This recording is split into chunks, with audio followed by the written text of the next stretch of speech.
I'm Shane. I'm Bo. We are Kentucky Fried Critics. Welcome back.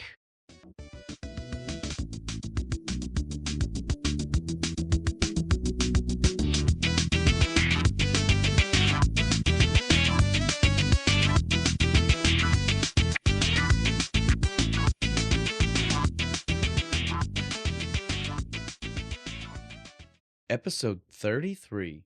Rolling right through this season, aren't we? Goddamn, dude. It's good times. Well, and again, end of work. I'm done. He's done. Look. I have more free time. Well, they can't see. That's right. Sorry. Remember, last week was their free ticket. No, that's right. You gotta join our Patreon if you want more videos. Or spread the word. Again, like if or just if binge watch that last episode. Get the numbers up. Yeah, if the views are high enough there, 500. and we're not getting the Patreons, then I'll start putting them there. Because again, I'm not trying to make the money necessarily. I'm trying to build the community. I don't care where the community comes from. I want to talk to other fucking movie review podcasts. Well, that's my big goal. Like I want to have them on the show. All right. You guys already clicked on this. You know what we're doing here, but you know how we like to do this. We like to pretend like you have no idea yet, and you just waiting, stumbled blindly in here. You're anticipating hearing us announcing it right now, and so we will tell you we are doing. I want to do the movie first. I'm too excited because it's a fun one, right? We're doing Rookie of the Year. Yay! I love Rookie. I've loved it since it came out when I was a kid. There were a lot of kid baseball movies that came out at roughly the same. Angels in the Outfield. Oh yeah. This one was my favorite. Sandlot was my favorite, but we've done that. This was like the power fantasy one of like, what if I could go like play Major League Baseball? Yes, dude. Yeah, wouldn't that be great? We've all done it. Insert sport. We've all done it. Doesn't have to be baseball. Now, on that note, this one is the perfect one if you want to play. I've already told you this, and it might be something that we'll do sometime soon. Little Big League came out at about the same time, and it was roughly the same idea, but instead of a player, he was the manager. It's more realistic. So maybe he had a because he inherited ton of fucking money. Yeah, well, no, he inherited it. That's what it was. Like his grandpa owned the Minnesota. It's the Minnesota Twins. Because again, real baseball team. On that though, like we said, Rookie of the Year is gonna be a fun time. Bo, tell him the beer. Beer, making another return here to the show. Hi-WireBrewing's double Hi-Pitch IPA. How fucking perfect is that? I mean, it's great. Well, I mean, baseball, high pitch. Yeah, it's not high pitched. There's no ED, so it's a baseball pitch. It's and I would like say, singing. Despite the fact that Henry is short because he's 12, yeah, I would say it's a high pitch because his arm, right? It's more about where your arm is than it is like where your height is, right? Yeah. He's throwing he is throwing a high pitch. He is definitely arm way up in the air. This movie is a lot of fun. Let's go ahead and get into who we have and what is going on. I'm not going to lie. I dropped the ball. I didn't look at the writer. You know, like we usually try to look at these. I didn't notice it in the credits either. I was trying to see if I remembered. Now that being said, I do know the director. Yeah, and I saw this one. Well, and I've known this. I remember dropping this on you like, if it's not in an episode, if it is, someone tell us. But if it's not in an episode, it was one of those, like, again, it was on our beer run trip or something that I was just like, we were talking about it and I just randomly was like, it's a Daniel Stern movie. And you were like, what? You're like, he's in your exact words to me. You're like, I know he's in it. And I said, no.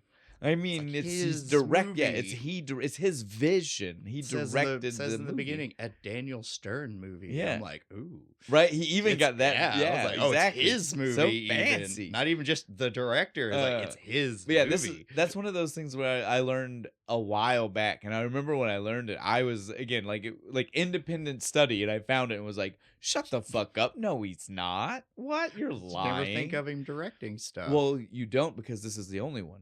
That's sad because this was really good. Dude, Stern, do more fucking directing. What's he doing now? Well, acting still, I'm pretty sure. Is he still doing shit? Yeah, dude. Just random and spaced out. So again, in case direct stuff, you're really good at it. We need to stop to pause because maybe people don't know his name. We need to make sure people know who we're talking about. Yeah, that's right. Because he is one of those actors. He's not necessarily like he's in things you definitely are gonna know him. But he is definitely the kind of guy you may not know his name because he is not necessarily like he's not a billing kind Yeah, of character, no, right? you gotta. You're not. He's I know that face. yeah. That Well, curly 'cause again, hair. you and- definitely know who he is because it's Home Fucking Alone. Dude. He's Yeah. one of the goddamn sticky bandits. The one that isn't Joe Jeez, Pesci. that was where I say that. Like, it's easy to know which one we're Right. talking about because one is Joe Pesci. But yeah, so Daniel Stern he's also bushwhacked. I mean, again, I love that movie. He's in a lot of good movies, dude. Like, I love Daniel Stern, and he's funny, dude. He's in this movie. He's in a terrible sci-fi movie called Leviathan I've seen Leviathan. with Peter Yeah, Weller in it's it good. and shit. It's awesome. Well, it's good. It's my kind of awesome. I thoroughly enjoyed it. It's like 2001: A Space Odyssey underwater. Yeah. Again, I love Daniel Stern. He's great. It was one of those mind-blowing things, though, to find out he directed this, for sure. Yeah, he needs to do more stuff. I did find out, though, that the reason he wanted to direct this was a personal reason, and wild to me. He wanted to do this because it had the tones about how you shouldn't trust kids with adult managers because they could take advantage. And he did that because he worked on Home Alone and he saw saw it Macaulay happen. Culkin's actual dad Yeah. doing just this to him. So again, when you watch this movie and you see how sleazy Jack is, remember that he is essentially based on Macaulay Culkin's dad. I could see it. But it's such a small part of the fucking movie, though. It is. That's when you find out that that's why he wanted to direct. You're It's like, like two why scenes. didn't you make it more? Or maybe he did. Maybe the studio cut it out, which is Yeah, another that's good fair. time to stop here. People today who want to find this movie can find it on Disney Plus. Yeah, It's not a Disney movie. it's a Disney-owned movie. because it was 20th Century Fox. yeah, and they bought own Fox now. Yeah. which is why there's one curse word in this entire movie. Well, that's because it was PG-13 and you're only allowed one. Did you know that? That's No, the rule. I didn't. PG-13, you get one. Nice. And So so remember that. that's why. That's why it's And it's PG-13. barely a fight. It's just Gary Busey just going, shit. Barely telling. Yep. If it wasn't subtitles, you wouldn't Well, know they it. had to cut one out Oh, yeah, because the mom. when she hit her head. Yeah. You know that's real. Yeah, that's what She I really thought, hit her 'cause head. She jumped up and hits the lamp. She's just like, and it cuts away. Well, they like ADR'd it out. Like they just like cut her mic volume so that way again. But if you can lip read, you can see. she's she like, oh clearly is- shit, she knocks the shit. Yeah. It's like a big like crystal. And I think it's great to me. Like I'm glad they didn't refilm it because again, like it was at she was excited Yeah, moment. 'cause I was they like, won the that's game and real. everything, yeah. That's real. That's what you would expect. Like somebody might accidentally hit something. It was good. Yeah. Again, they just didn't need the oh shit, so they made sure you could like, hear it. we have that already in the script. We gotta smudge Yeah, that out. exactly. We already have our moment. Busey gets that one. Sorry. Not you. You're It not was in his important enough. It was It's in his contract. So we can move past Daniel Stern. I hit you with some random surprise facts outside of that. Yeah. We didn't say Gary Busey. Yeah, We've already said already it. said We've already that said one. it.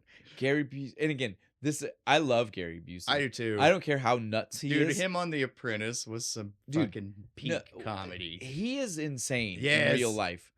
He does some it's crazy to see how crazy he is and see how well he can put it together to do some of these You have roles. to act because he 'Cause still you're- acts. Yeah, and you're like, dude, you can't just pretend. You can't in just real act. life. You Yeah, can't- I mean, I'd probably get exhausted. You but can't still. see how much the rest of us are judging. Just when the you go out in insanity. public, buddy. Just when you go out in public, put the mask on like the rest of us. Because I can see that you can hide the crazy. But yeah, so he's Gary Busey. We'll do a really, you know us. We don't really like to spend too much time on the big people, but you know, like I love Gary Busey, so we got to mention a few Yeah. of these. Like, I mean, he is Buddy Holly. No one's done That's a better. true, he No is. one's done a better Buddy Holly, if you ask me, than Gary Busey. That's true. He's really good. Made the family cry and shit. I think I want to say. Yeah, did it really. I would have felt bad. I was like, no, I don't want you to cry. But Gary Busey is also, again, I mean, we all know Yeah, Gary Busey. He's he's- goddamn motherfucking Gary Busey, for the love of God. He's in all kinds of shit. He's played a maniac. He's played a normal guy. He's played everything in between. My favorite thing ever is that Family Guy joke where it's just like, how am I doing today, Gary Busey? He looks in the mirror, he's like, crazy, mother. You're doing great. I believe that. I believe that that's a thing that happens. And Lethal Weapon. Yeah, well, again, Come on, man. It's Gary You Busey. gotta Again, like, fucking love he is fucking Gary Busey. On that, we can move past Gary Busey. Like I said, we don't spend a lot of time on these people that are super bigs because you know them. We have our mom, Amy Morton. She's not a big actress, and I can't name a lot of things. She's an 8mm, I know that, and I couldn't name you which character. I just know that she's in it. Recognize her from anything. She does a lot of TV work, and so most of the things you're gonna know her from aren't other movies. She does a lot of like drama TV and shit. I think she's a cop in some TV show. Good for her. Yeah, she's a goodness. Oh yeah, I loved her in this. I think she was great. She's a good mom. Yeah, she's a good '90s mom. On the good character, let's say a bad character, we have Dan Hedaya. He's the guy who played Fish, the wannabe owner, the wannabe owner of the Cubs. I see that guy as like the mob boss, bad guy. He's the bad guy in everything, and it's because he has a constant 10 o'clock shadow. You heard me, not a 5 o'clock shadow, like double a 5 o'clock shadow, right? Like I don't know a better way to say that. I want to see him grow an actual beard. I mean, it's like tell me, armor, right? He looks like the kind of guy who literally like 3 seconds after he shaves, it's automatic. Because I've never seen him without scene that. from the Santa Claus. As soon as he shaves, it's just right instead of a full beard, it's just right back to that. Walks around constantly with one of those like. He looks like that's how it is though, doesn't he? Because I've never like almost you all grinding and it's it into his face, and it's usually black. You know, it's like that really black. You can tell. It's white now. Have you ever seen the movie Dick? With Heather the two Graham. girls who keep sneaking into Richard Nixon and shit. He was like, Nixon. We brought the cookies. He was Nixon. Nice. He was Nixon. But that's probably where I recognized him. Oh, dude. I mean, you've seen him in some other things, but yeah, those are a couple of the big ones. Clueless. He's the dad in Clueless. Ah, yeah. There you go. So, like I said, you've seen him in a couple of things. I mean, and again, he's like you've already said, he's the bad guy. Yeah. Like it's funny if you go to his IMDb, it literally says like notoriously known as a bad guy. Plays it well. I'd be all right with that. We also have John Candy, uncredited. Yeah, I noticed that when the credits were going. Because is he just hanging out that day? He's friends with Daniel Stern. Yeah. He came up and he just asked him, "Hey man, I want to be in that movie." The studio wanted Daniel Stern to have Joe Pesci be listen to this. This is going to blow your mind. Joe Pesci to either be the announcer or Chet Stedman. They wanted Joe Pesci to be the former badass pitcher. Can you imagine that? Maybe if we're doing like a Babe Ruth. I don't even know that. Dude, the height is so like way wrong. We can like soapbox him like they do Tom Cruise. You know, like we can make Joe Pesci look taller. I died. I think he'd be a good Babe Ruth. I died when I read. No, I don't think that works at all. But so Daniel Stern didn't want Pesci because he was like, "Look, dude, people are gonna see it and they're just gonna be like, fucking okay, it's more of the Home Alone shtick. We get it." And technically, Candy's in Home Alone, but he never interacts. That's with true. He's just in the band. So you're never going to make the connection. The polka band. Yeah. Polka King. So you're not going to see the two of them and be like, oh, more of the, you know what I mean? Like, so he was like, okay, I'm good with that. Plus, he was doing it because they're friends. He was like, yeah, man, okay. That's cool. I got a part for you. And so he did that. He's like, oh, I get to do my Bob Costas fucking impression. Nice. Dude, well, he wanted a smaller part than that. Oh, like, really? John Candy was like, I just want a really small part. Think about that. Technically, he filmed on more than one day because they are in more than one location. Yeah, for him to film in. Like it's the different boxes. Yeah, that's right? true. So John Candy probably wanted something where he was like, a day. One day. He wanted a day walk-on role, and they were like, "No, we got something a little bit better. You got to go to the away game. We got to put you like tomorrow. Come in. We're gonna have a different, setup here, studio nicer fucking equipment in it because." Apparently, that's all it was. Apparently, Wrigley Field's shit is just like breaking the fuck down. We'll get there. So unbelievable. We'll get there. On that, I think we can leave the adults. The only other adult that's in the movie is Jack, and I don't like him. So fuck that guy. And I know that's horrible because leading into the kids, this is the thing that got us in trouble before. We're sorry. Thomas Ian Nichols, we apologize. We still feel bad about this. We hate your character from American Pie so much that we literally both mentally blocked out that you this were is the same person because I didn't want it to ruin this, right? Or Kid in King Arthur's Court. Yeah, again, also very good. We need to do that one too. He's in a band now. Did you know that? He does music. He's in a band? Yeah, he's in a band. Awesome. What kind? It's like I don't know. I have no idea. Band. I don't know. I see his social media things. I know he's in a band. That's what I can tell you. It's an emo punk country band. He also on his social media still does. You know, he does the announcer gag in the beginning. Yeah. I can't even do it, but I mean, he does that. He still does that on his social media. Like people Nice. send in requests for things to say, and including his lines from American Pie. You know, he even was like, "Look, I love the meta-ness of all this. I'll say my other line, my best lines in this voice anytime you guys want." Well, I mean, we all know this is what happened to Rowengartner when he grew up. He turned into Kevin. There it is. Right? That's his name in American Pie. Kyle. I don't Keith? remember. Stop Some it. fucking We K didn't name. like the character. And again, this is not against you. It's not If his anything, fault. that's That's great. the writer's Well, and fault. if anything, that's also great. He played it well Oh enough. yeah, he did. Like, where I did not like him at all. and I do like you. Yeah, I want to be very clear here. If you are listening, if we have got your attention, we love you. The character we don't love. yeah, We love you. yes, hugs. But again, we've already went down. He was a kid star, right? Yeah. Like, I mean, we all. He was in He a was in bunch of more than stuff. those. Well, remember, he's also been in another movie we've done. I'm gonna quiz you right now. Do you remember what the other movie was? It was a small part. He was super young. Those are the two clues I can give you. So he was not important to the plot in any kind of way. Well, kind of. He wasn't. Isn't he the other kid with Elijah Wood in Back to the Future? No. No, I'm way off then. He was with Elijah Wood. Oh, see, why does that? What other Elijah Wood movie did we fucking do? I'm gonna give you. Oh my god! Oh, the fucking goddamn wagon movie. Radio Yeah, Flyer. shit. He was one of the kids in the gang that beat them up. Yeah, that's right. I knew it was Elijah Wood. You did get Elijah Wood. I will give you that. When you said that, I thought you had it, and then that's why Then I was. said Back to the Future. Well, that's why I was confused at first. I was like, "Whoa, what? You just blew my mind. What are we talking about?" That's a baby's toy. Yeah, I know Elijah Wood in Back to the Future, but because my head was already locked onto Elijah Wood, it didn't go there. I was like, why do their faces go together? Oh, Now it's you because know. one was beating the other's ass. Yeah, so that's Thomas Ian Nichols, but we still have a couple of other kids that we need to talk about, I feel. Yeah. So we have His friends, at least. his friends, well, and the girl. Oh, we're gonna start with the girl because I can tell you didn't recognize her. Do you know who the what was, I don't even know if I actually wrote down her character's name. The love interest, though, the one that he was going for, not Tiffany. I know the other one. Tiffany is the other one, the one that George kind of maxed on and shit. And she's all for it. I was like, yo, go fat kid. But yeah, so not Tiffany, the other girl, Yeah. which is sad because she's the more important one. Yeah. But I can't remember her name. But you don't recognize her, you know?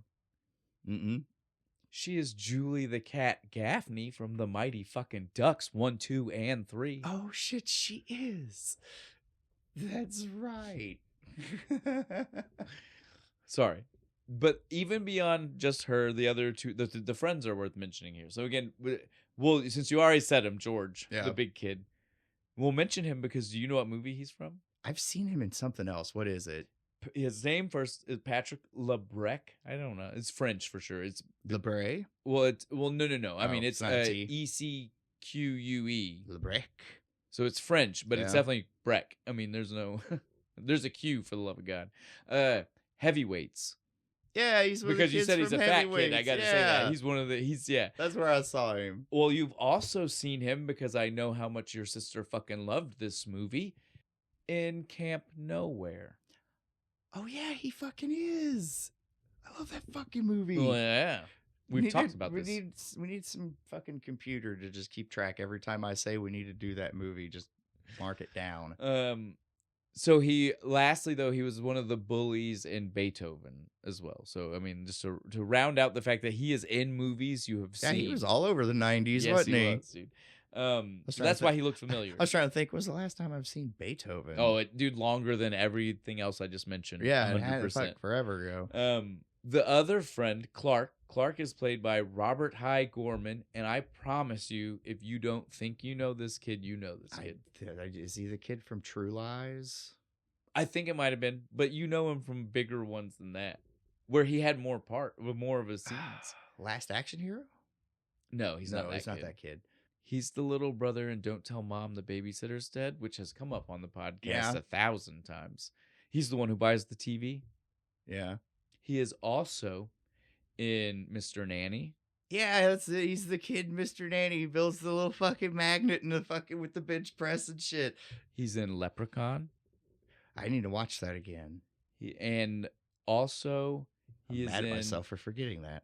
He's in Sometimes They Come Back, which is another really cool I don't movie. think I've seen that one. You've never seen that one? No. So yeah, this kid's been in a bunch too, right? Yeah. I'm just saying. That rounds out everybody. Is there anybody else super big you think you need to mention? We picked The janitor from Scrubs. okay. Just Do because you know his it name? popped me. Fuck no. And his name in the show is janitor, so all Was you it? Yeah, What? I think so. I don't think they ever named him. No, I'm in the show. pretty sure they give him an actual name in at least one episode. At least one. Come I on. love that fucking guy. He's the best part of that show. The smallest part in this movie. Yeah, though. he's You on see him a few on yeah, times. like he's on camera all the time, but he rarely not says speaking. anything. Except for when he calls Henry Hank. Well, and again, like that dude said the Hank thing to be like respectful because again, it's the Hank Aaron.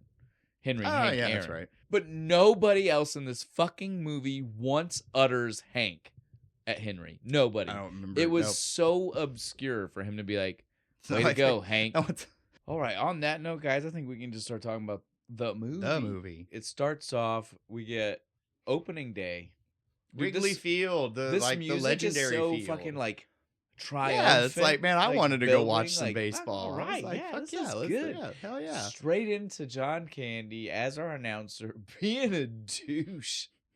Just got ragging on the team. Like, Hating they his ain't won a life. pennant since, what, 45? And Dude, he just hates his life. We are dealing with I the kind of Cubbies. feel him. All of his shit's just breaking down at what his assistant guys like running cables, holding him up to get him There's- to reach You, and you shit. again, you mentioned this earlier, and now I said we'd wait and we'd talk, and now we can talk. There's no way. Bullshit. I don't care. I get it. Wrigley Field's an older field and all. I get all that. Yeah. There's no way that the tech isn't updated in Yeah, that that shit looked announcer like it was box. from the 50s. They still had like freaking like Dude, well, they were running. tubes Did and you see shit. that Yeah, guy was giant running a fucking like cable. shoulder length of cable over him? You know what I'm saying? a Like giant bundle of them and shit. there is no. They got to run it to the way. switchboard in the back and Yeah, have the dude, donkey run They on the made treadmill this- to get they the made power this going. Look cheaper than like what most high schools run. You know what I'm Right. saying? Like I don't buy And it this. shorts out apparently because he like does it and it just shocks. I love and that you shit. say shorts out. I would say explodes.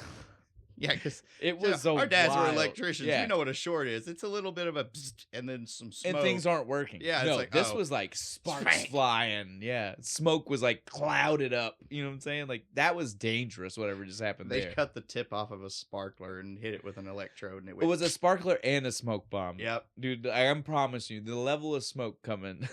But yeah, so but the biggest thing here, there's absolutely no way that's how that No, works. In but they're Wrigley making it Field. seem like this No, is like they're 3 days away from being shut down. they're treating the poor Cubbies.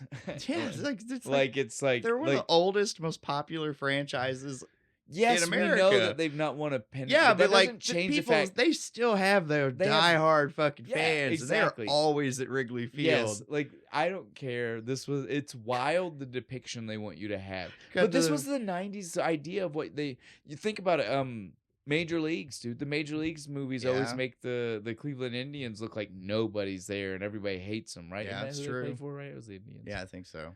But yeah, so yeah, it was just the thing to do in the '90s was to make it look like baseball. Nobody teams is going to watch these people. I swear to you. Yet somehow the players are mentioned still li- making like well, multi-million dollars. I mentioned Little Big League. I think that might have been a fucking story plot in that. There's The nobody in the that arena, Twins, and because he's gotta again, get they're the people- Minnesota yeah. Twins though. Because again, that is the Yeah, Minnesota, right?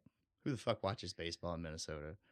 Well, no, I mean probably everybody, but I mean who cares about the Minnesota Twins outside of Minnesota? Because you kind of need both. You need One guy in fucking Florida. He's his whole house decked with it. But yeah, well that doesn't count because he moved from Minnesota. That's true. He, That's he, true. He decided to retire there, like most old That's people what do. happened.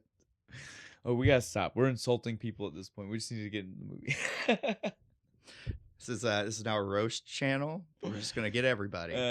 Yeah, so we see it's fun times at the park. Everything's good. Yeah, despite even the fact like there's only like 300 people, they all are having a good well, no, time. the 300 people I think was the next time when Henry goes. Oh yeah, The opening time, it's opening day, so yeah. it was field. yeah, there was more, There's yeah. always because again, there's a spectacle for opening day. You're gonna get a ton of people. And we had the one pitcher that we never see again. Well, we see some of these people, most of the people on the team, Like one time. Like most of the people on the team don't get recurring roles. He's the third string guy. You know, they just rolled him out. They're like, yeah, just get the shit started. This game didn't count.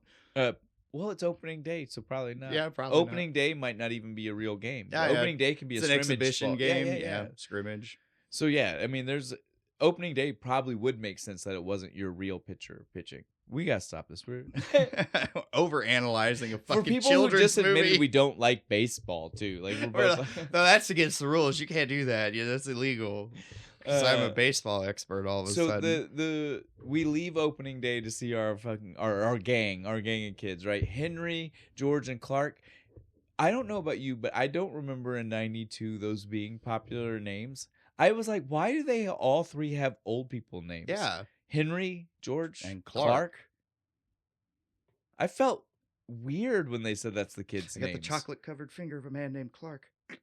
Well, and Clark Griswold. I don't know a lot of Clarks. Yeah. But they're generally people who were born in like the 50s, not someone who was born in like the 80s. Yeah, it's true. Clark Gable.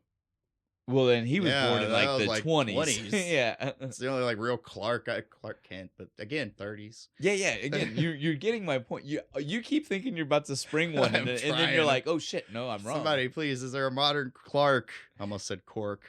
Yeah. But so I felt weird when we saw that this gang of, maybe that's why they're friends. Yeah, we all have weird names. We have old people names. Ira. I get it. I had a weird name too. Their other best friend we never see in the movie, Ira. You know, like we see some old people Ermin. names, right? You know, Gene. Gene. Yeah, that's our grandpa. Which is say what you want. That is an old. Like how many young Genes do you He know? was born 28, 29, wasn't he? Yeah. How many old? Like again, though, just I mean, in your life, how many Genes under the age of 60? Which is again, at some point they were under the age of 60, but you probably didn't encounter them until they were over the age of 60. For some reason, that's just the magical way it works with a name like Gene. I don't know. It's like once you become 60, you're a lot more noticeable. Maybe it's a good name to have once you're elderly. I'm going to name my kid Buford. We'll bring it back full like 1800s. Back to the Future? Yeah. Buford Tannen Crick. Yes, dude. Fuck, dude. I love that. I love that. I love that already. Kid will be either the most picked on guy in school or a big badass because he got tired of it. But yeah, so we see our group of. We gotta get back. We see our friends. We see our group of friends. They're having their own great day on opening day. They are not going to the game. No, they're going. They're having their own adventure. Pushing a baby carriage down the street. I like that guy. It's like, what's in the carriage? A baby. He's like, a baby? What the fuck? Yeah, he was worried. As you should be, though. Because they were running full speed with this thing. It's not a baby, though. Everything's okay. It's just their gear. Yeah. Right? They're going to baseball. They got it's where they keep their chalk and stuff. Because Clark and George are like the scorekeepers. Yes. And Henry's going to play, hopefully. Maybe. Possibly. Okay. I want to stop this. We see Henry. He does get to play. Yeah. He gets put out in the field. The boy wonders if he gets to play. And then he is also the only kid that showed up in jeans. That's a good point. I didn't even notice that. He is wearing jeans. Both times we see him in the little league. Why isn't he wearing the pants? I had to wear the pants. Both times. This time and the end of the movie, he is in jeans. He never wears baseball pants to Little League. Just refused. I don't know. From an actor standpoint, like I ain't got the. But no, he wore. Think about it. Yeah, he wore him in the fucking. It's not from the actor. This is a character-driven point that when he plays Little League, he's I'm in retired. jeans. Technically, I don't have to. Well, that makes sense for the end. That makes sense for the end. That doesn't. I played for the majors. That doesn't make sense for the beginning, but it does. But it gives him a very nice excuse at the end. It does, but not. What about right now? Why is he the only kid? He's not even wearing cleats. He's just wearing like fucking Chucks or something. Here's my thing to you. If you're the kid who shows up in jeans and tennis shoes to a Little League game where everybody else is in ball pants and cleats, then you shouldn't be surprised that you don't usually get to go out and play. Yeah, it's a good point. You're not in uniform. Fuck Henry. Yeah, I played Little League. You don't have your fucking Fuck Henry. What are you on. doing? Who are you being mad at? The only way you're going in is if somebody breaks their arm. It's not happening yet, but I just love that you say that. Yeah, unprompted too. Yeah, it was good. I didn't even realize it. The conversation just naturally got there. Yeah, so this is great. We see Henry. We also see that Henry is a bad ball player. Super bad. This was so comical because it's not just that he misses the catch; It's it's that the hat falls down, and he doesn't even have the forethought to lift it. No, back he's up. just like struggling, like I can't see the ball. And then the coach He is like, full on throws it home. He throws it before he lifts the hat. He threw it home, like literally. His house. Toward his house. He turns around and just chucks it over the fence and then lifts the visor like, oh. I love George.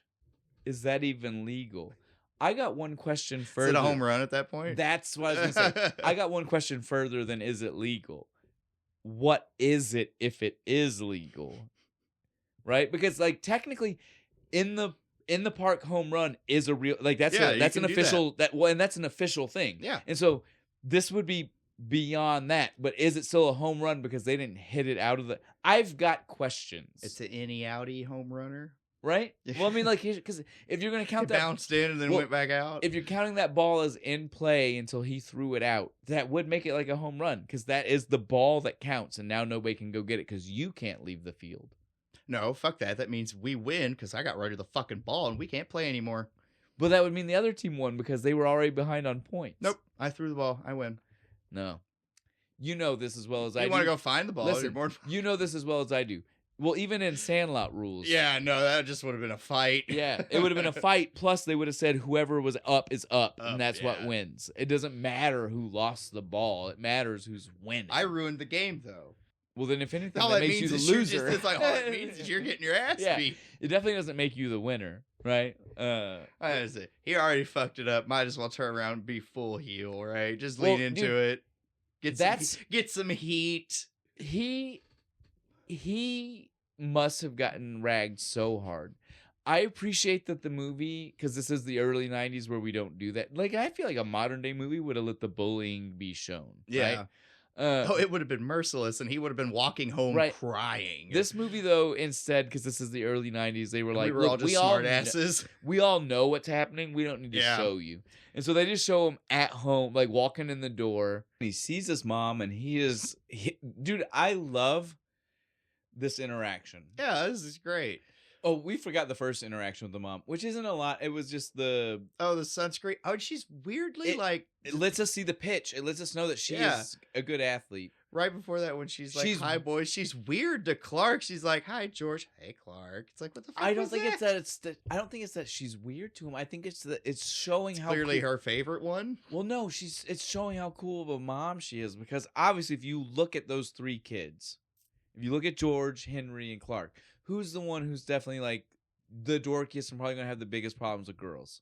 Yeah, it's probably Clark.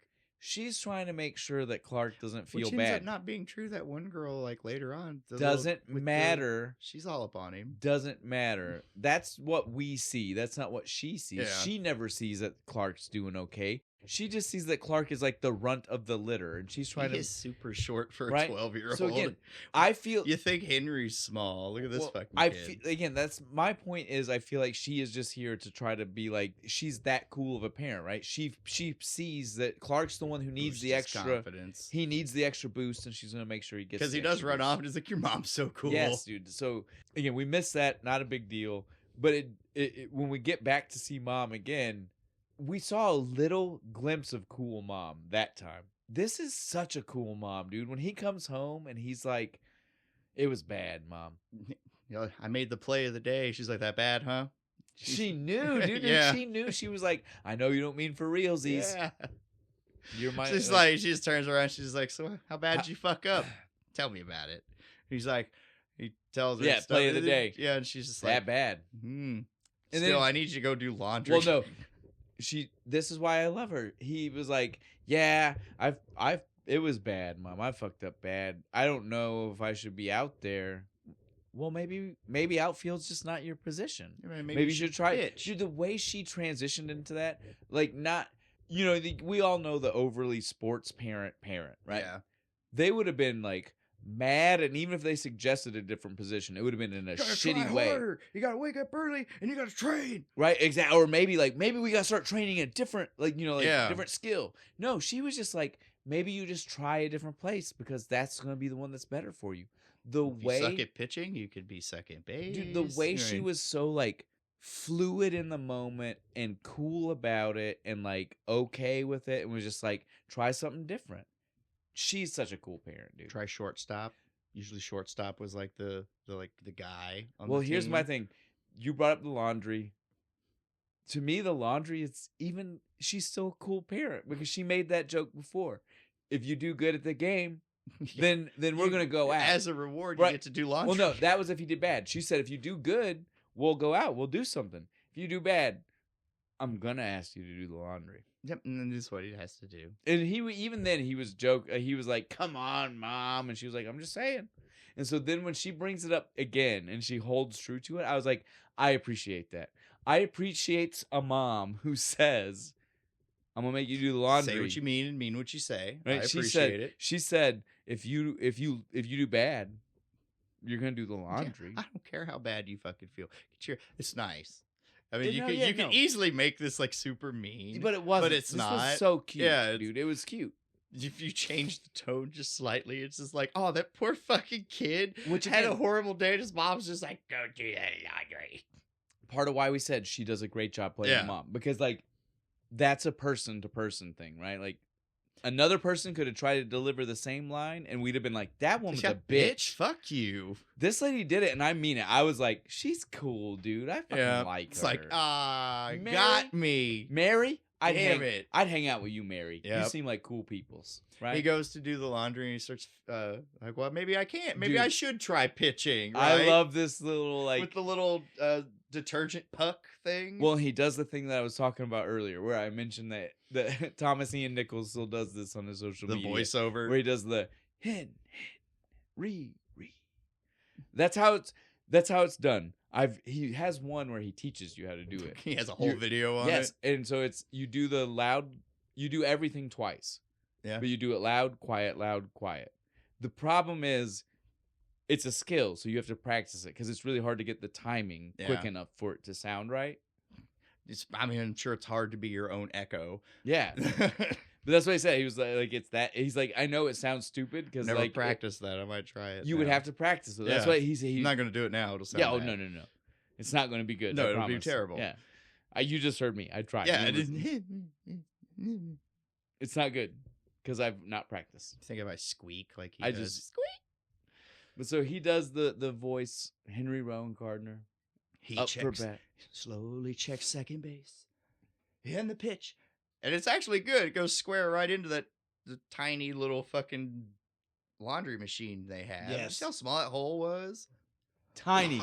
It is in my notes. Why is the washing machine So fucking small. tiny? Mine too. I was like, It's God, like you a can't fucking put like no clothes 6-inch in that. hole, Yeah, I was dude. like, It's like, nothing. You can't put no clothes in that. You Could you gotta do imagine? them one at a time. Could you imagine putting a blanket in there? You gotta feed it in. You gotta like roll it. Roll kinda it, dude. feed No, you're it gonna and- roll like a that dog thing. turd. Yes. Just kind of rope it into the thing. And then unfold it once it's in there Once it because you comes can't in. wash it that way. It's gonna get it too wouldn't heavy. get clean. It would get exactly. too heavy. Yeah. Like, All the shit in the middle wouldn't get clean. So you're just fuck yeah. This is badly designed. I hate Boo! it. This is I the worst hate it. movie ever. well, it's not Ah! even the movie's fault. It's whatever company made that fucking washing machine in the No, 1992. it's the movie's fault. My immersion is broken. No. If anything, your immersion should be better because they are probably supposed to be in a shitty suburban house. That's true. That is probably the shitty washing machine. Oh, have they you ever had. seen those like Japanese fucking apartments Yeah, with yeah, like yeah, it's got like the like 3-in-1, this tiny ass little thing. It's not like they live You that do, like way. one change of clothes in It's it. not like they live that way, but they probably have the same kind of fucking appliances because of their cost efficiency. Yeah, definitely. Yeah. Again, this I absolutely hate Brian. Or sorry, Jack. Why did I say Brian? I don't even know. Is the Because actor's name maybe Brian? no, I don't think. Maybe it is. Oh, I don't. Fuck I didn't him. remember. I didn't get his name yeah. because I didn't. Fuck care, him. 'cause You I look hate like Jack. a Brian. We'll go with it for right now. But yeah, I hate Jack. Do I have any friends named Brian? I don't think so. I mean, I know No, I douchey Bryants, but I don't think any of them make me think of this guy. Yeah, so I no. don't know why that popped in. But yeah, maybe it's because since Jack is Yeah. Jack, I don't want Didn't to. wanna I don't want associate a him. bad name with Jack. We'll go with that. For hitherto and henceforth, you shall be Brian because it's a douche name and you're a douche. There we go. I like it. We'll go with Apologies it. So, to all Brians who yeah, aren't I'm douches. sorry. Well, and I'm gonna go back to using his real name despite the connection here. It's just a gag. Everyone Yeah. relax. Jack, though, I hate Jack. And that's what we Dude, get right now. I am totally with Henry here. Homie is every part of it, moving way too fast. No, look, dude, I hate every part of this scene. Like, as soon as he gets upstairs and she says, oh, yeah, it's our anniversary. And he even, like, Henry was like, what the fuck do you mean? I can count. What anniversary are you fucking talking about? 3 weeks. Oh, their 3-week anniversary, Which you is say? apparently the necklace anniversary. Fuck that. Dude, this guy was a douche the moment he walked in the door. I hate The him. clothes look douchey. The car hair. is douchey. I like his car. The car is funny because he's pretty tall. He's like 6. He's like my height. He's about 6 foot That's tall. why he's douchey. And he's got this tiny ass that's, little car. That's the 90s is the small car, big dick era. Yeah. Right? Like, you know, like, because got my tiny little sports car because I'm over 40. But I want you to think I have a big dick, but really my dick's the size of the car. Yeah. Like, small car, small dick. But yeah, he is definitely a tool. His car is shitty. I hate everything about Jack. He is an awful human being. Smarmy. Despite the fact that he did just buy her a nice you know what I mean? Like, you want to almost be like, well, it's a nice gift. that is nice, but so greasy. But like, she's also a single mom of a kid. There are better things you could maybe have gotten her than a necklace or watch or pay my fucking light bill. Right? I got a mortgage. Help me out. I just feel like that's not the ticket. Maybe order the kid a pizza. You can see the contempt in his face. I know he hates it. I'm like, dude, you don't date a mom if you're not gonna be okay. I'm not saying that you don't gotta treat the kid like it's your kid. Yeah, but you gotta be okay with the kid being there. Yeah, you can't just be like, fuck you. Yeah. And he doesn't say it, but the look on his face is 100%. Fuck you. My life would be so much easier if you're fucking ass. Dude, that is 100%. Like, right before the scene I would have already banged this chick and been on to the next one. Right before the scene ends, that is the look he's giving him, right? Like, right after he's already given the present and they're walking out of the room. After his misfire of the kiss on the neck. trying to, like, kiss her neck and shit. I love that so much, dude. Because he tries to get gross in front of Henry, dude. It's weird. like, look, this is like trying to, like, mark his spot. That's what it was, dude. This is mine now. This is why I don't like this guy. He's so gross. 100%, dude. We punch. Yeah. He's got that punchable face. We leave this. We see he's at school, right? Yep. They're at lunch. They're talking. He looks over. I don't understand this. That bitch wants him. She does. She's like, I know we're talking about 12-year-olds.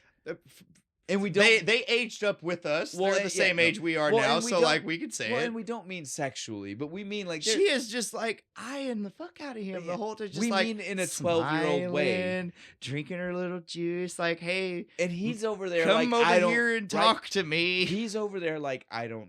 No, she's not into me.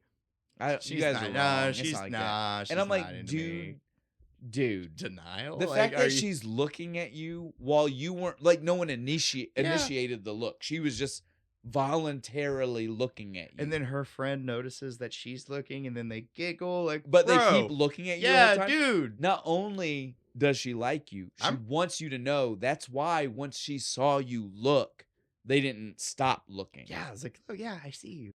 If she, I'm pretty dense, man. Right? Come on. If she didn't like you, she would have looked away because she didn't want you to think the accidental looking and talking about you was because she liked you. Yeah, it would have gone something like this. She would have been staring at you because you're weird, and then you locked eyes, and she would have went and looked away like, oh shit, he saw me. They giggled, still smiled, and are locked on. Locked on.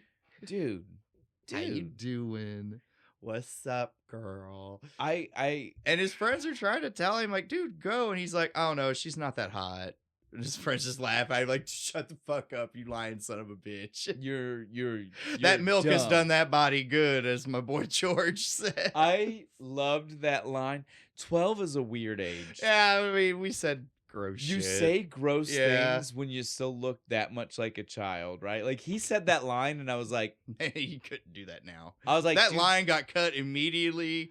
If you made that movie now for a 12-year-old, yeah, I was like, dude, that's almost uncomfortable. If you look too much like you're still maybe 9. Yeah, maybe if we're doing the high school movie, but we know the actors are in their 20s, like we like to do. Yeah, then you can use that line. I'm glad you picked up on how that was a little bit like, whoa, a little much, buddy. He even like does like she's stacked. Like, dude, you're laying it on thick. Easy, brother. Oh man. I think his hair got spikier as he was saying it. He was just getting excited, man. He told Kyle he had an energy drink in Yeah, his he hand did. after saying that line, right? George is the one with the Playboy stash, guaranteed. Yeah, but here's the thing, dude. Clark's the one that actually knows the ladies. Yeah, If you dude. watch the movie, That one chick just immediately comes over and he's smooth well, as and fuck. he's smooth. Because He's he the one doesn't that's got react to well, it. and he's got the smooth advice for them. Yeah. They just don't listen to him. Clark's the ladies' man. Yep. Maybe that's why the mom likes him. She She's- sees that he's the real ladies' man. Like the one 'Cause the he ladies knows- actually. Because he treats him kind of like, oh, hey, there you are. I see you. What's up? I see you. Hey, you're cool. What's up? Yeah, You're can a sit here." person. Didn't argue with the chick coming in sitting. Yeah, He's just yeah. like, yeah, what's up? Sit down.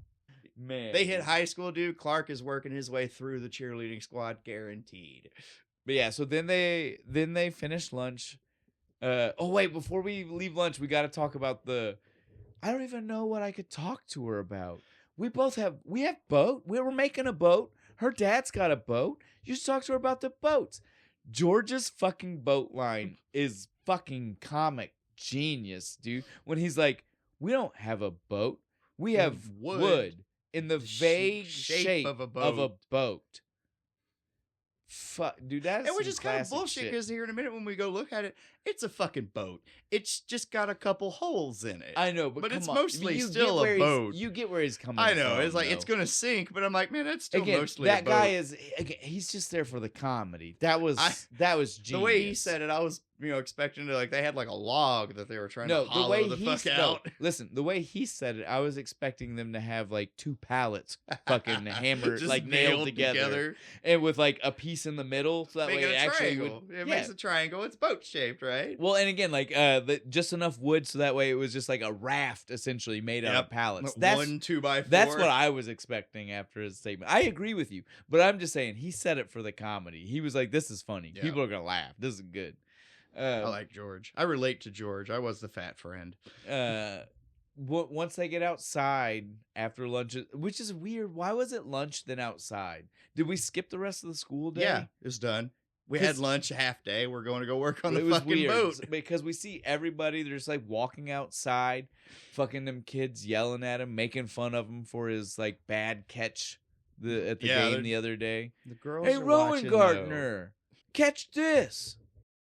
Dude, the girls I can't were watching. He had to try. No, he didn't. He Dude, had no, to he try. didn't. The girls, they were there. You can't look Listen. weak in front of the women. But it's not looking weak. If they're making fun of you about it and then they say, catch this one, you look like you're feeding into the fact that they're already making fun of you. Only if you don't catch it. I want to say, though, it's not his fault.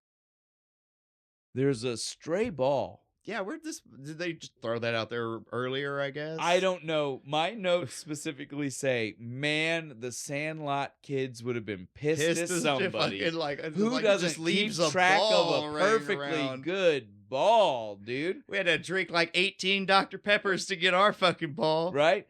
Who? I was just like, this is bad. These motherfuckers just leaving balls laying around. Like it ain't a hot commodity, right? Like, come on now. But yeah, he just totally They were doesn't more see expensive in the 90s too. it. He doesn't see it. He runs up. Well, it depends, dude. If it was bought at Walmart, it was cheap. You know what I'm saying? Yeah, Like, but those balls sucked though. they did, like, but they we were don't like know. had that like plastic shell. I get it, but we don't know. We didn't see it enough. It was dirt covered. It was probably not fucking from Walmart, right? It was So it was probably a 90s, man. 25-cent fucking baseball.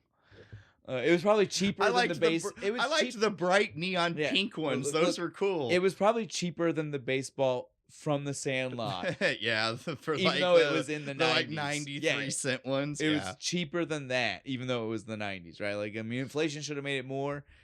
Chinese fucking manufacturing made it made less. a way to fucking make it cheaper.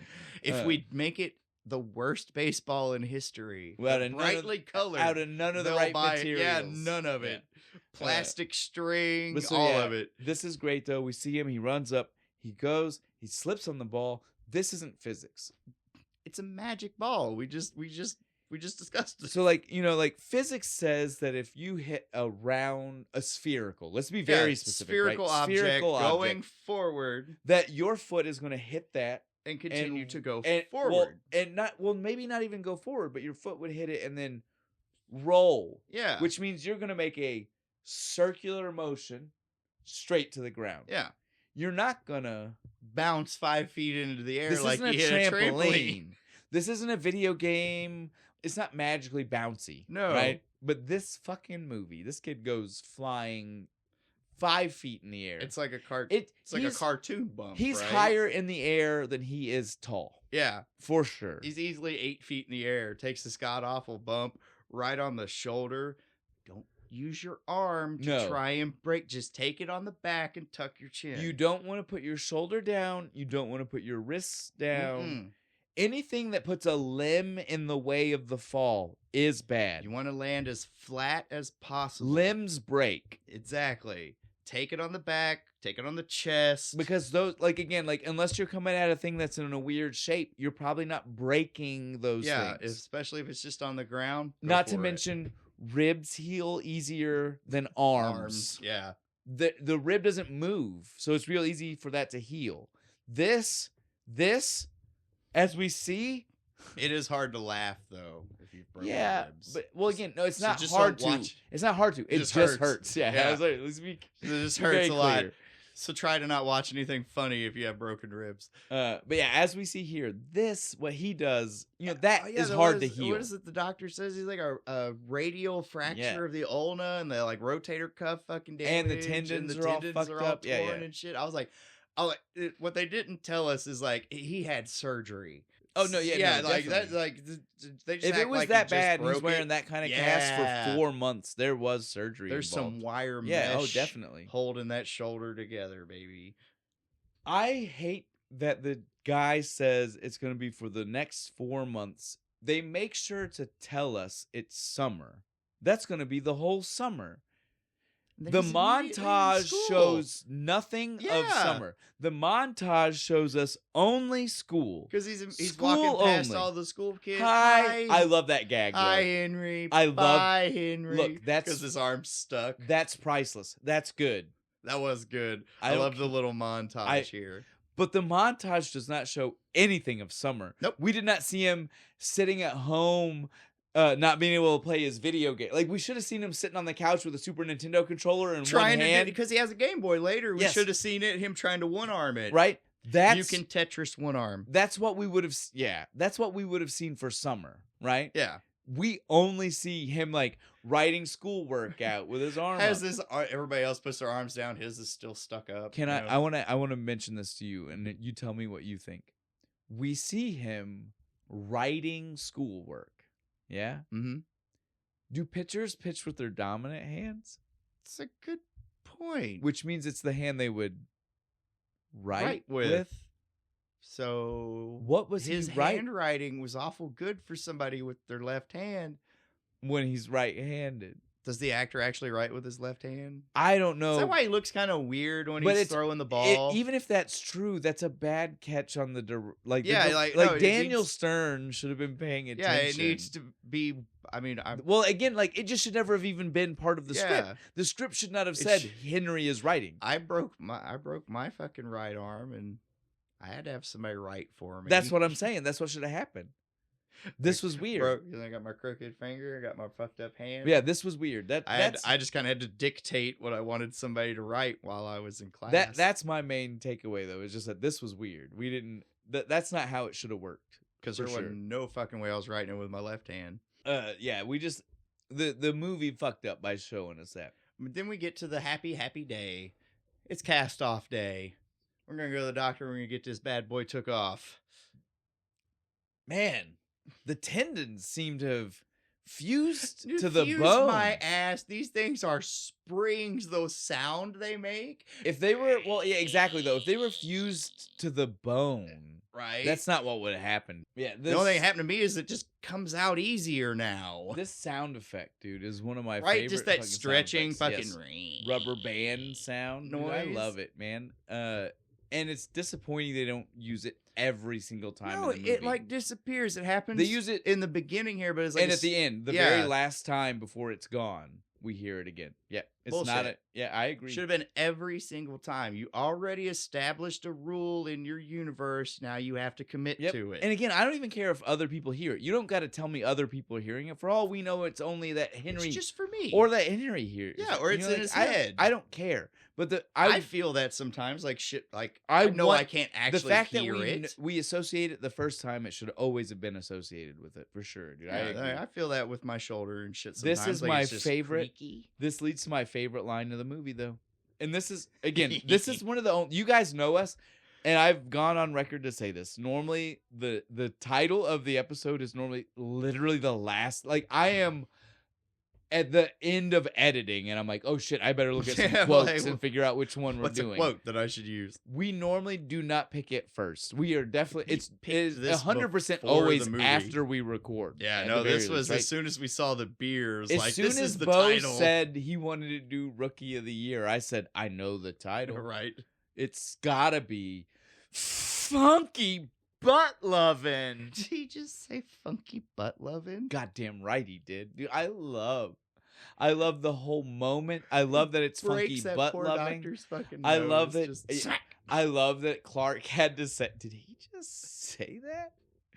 I like when they're leaving after dude. like the mom's like, I'm so sorry, and they're leaving. Fucking George is just like, why'd you hit him in the nose? I didn't. Do you even hear him? I didn't mean. Yes, dude. I thought it's so, dude. It was so funny. I'm gonna need to see you guys back here in 3 weeks. Whatever happened to that? We don't see that. No, we don't. Hey, because he started playing baseball. I know, but and the doctor would have been like, "Hey, I can fix this." Well, the doctor didn't want to see him no more. I guess he broke his fucking nose. Little bastard. Again, this was so much fun. Mom proving, Mary proving how cool she fucking is. Yeah, man. Happy she cast says, off day. Happy cat. What is this, Mom? Just look at it. Fucking Cubbies tickets. We're gonna see the Cubbies again. Not 3 of them, not just for him, for his friends too, and not for her. Yeah, just she's going. letting 3 12-year-olds ride the train all the way to Wrigley in Chicago, which is like downtown by Chicago. themselves to watch the game. By the coolest 90s fucking yeah, I mean, it's a mixture. Yeah, even in '93, this is a mixture. A little bit. There were a lot of parents that still might have been like, this was after Adam Walsh. This was after John Walsh's son had been kidnapped. Parents already might have been like, "Whoa, a baseball game? A major league? I'm gonna drop you off and pick you up, maybe." Right? Like that was the thing. But you didn't just get to run down. That's more of a 70s kind of thing. This was cool, dude. Like she they're got on the train so many cool points for this. They get to the game, dude. They're having a great time. They're watching the man, dude. Dude, the Rocket, Chet Stedman, the fucking what a man. name, dude. Chet. That sounds like a porn name. Like it's not like sexual, but I don't know why. Chet Stedman in my head. That sounds porn. Yeah, right? Doesn't it? Sounds like a guy. It's like with it's a almost big Chet dick, Studman, maybe. Chet right? Studman. Yeah, it's like maybe that's why. No, that's it. That's the fucking porn name, Chet Studman, with the big, huge horse cock. Whenever I hear the name, I'm always like, Chet Stedman, dude, you sound like you are in the wrong business right now. That's why he likes to go by Rocket. Whatever. Yeah, there it is. Watch the rocket go up, man. But yeah, we see him. He's hitting. This is the time where we hear the announcer making the joke because the guy hits the ball and he's like, "Well, that must officially make that guy's hitting average 300." Yeah. It's just about like how many people we have in the stands. Because there's nobody. Nobody, dude. There's nobody. And they're all in like little pockets, just all over the place of 3s and 4s. But the fat guy catches that ball. Everybody else throw it back. Yeah, because apparently the opposing team, we don't keep their ball.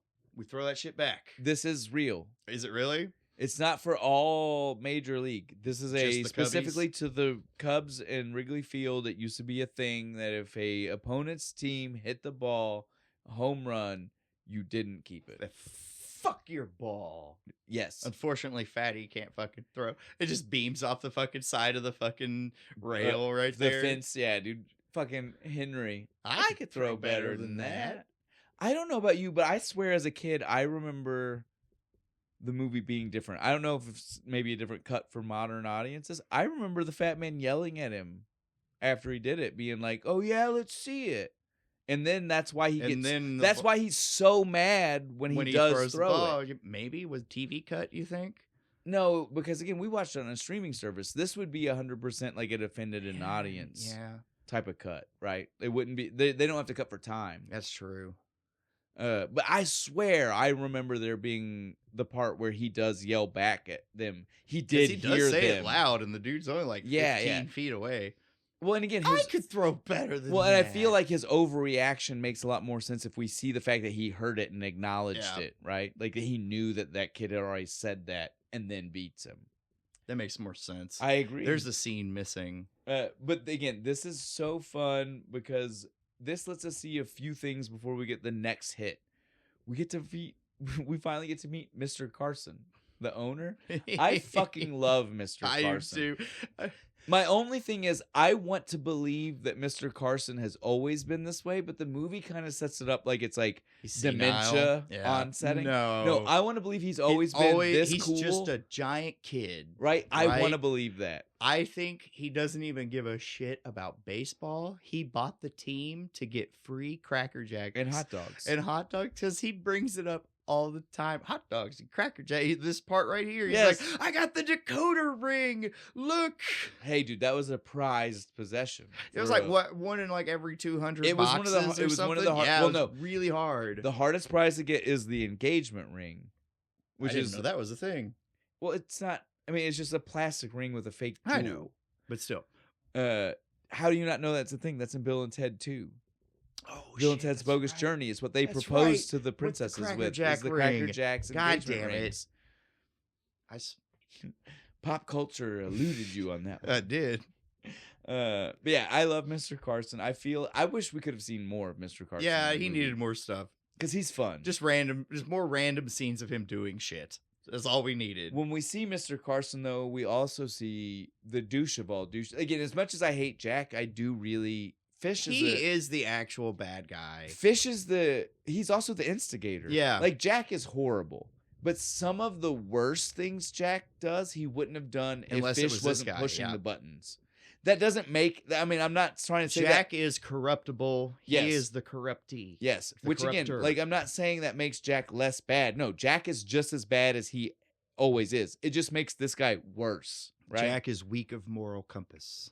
And again, this guy worse because This guy has none at all. Yeah, because he's the one that's like, "Fuck! I see you want to stop. Let me tell you, we don't stop. We finish. We don't. It's fucking good." And right here, he's just like, "What do you mean? I'm on the verge of me getting the team and stuff. I'm about to lose it." Well, we have to sell out every seat for every game the rest of the season, or the whole franchise is gone. Like they'd have to sell it to another city or something. Yes. Yep. Fuck. We officially see that things are rough and things got to get better. Yeah. Perfect timing for the next moment.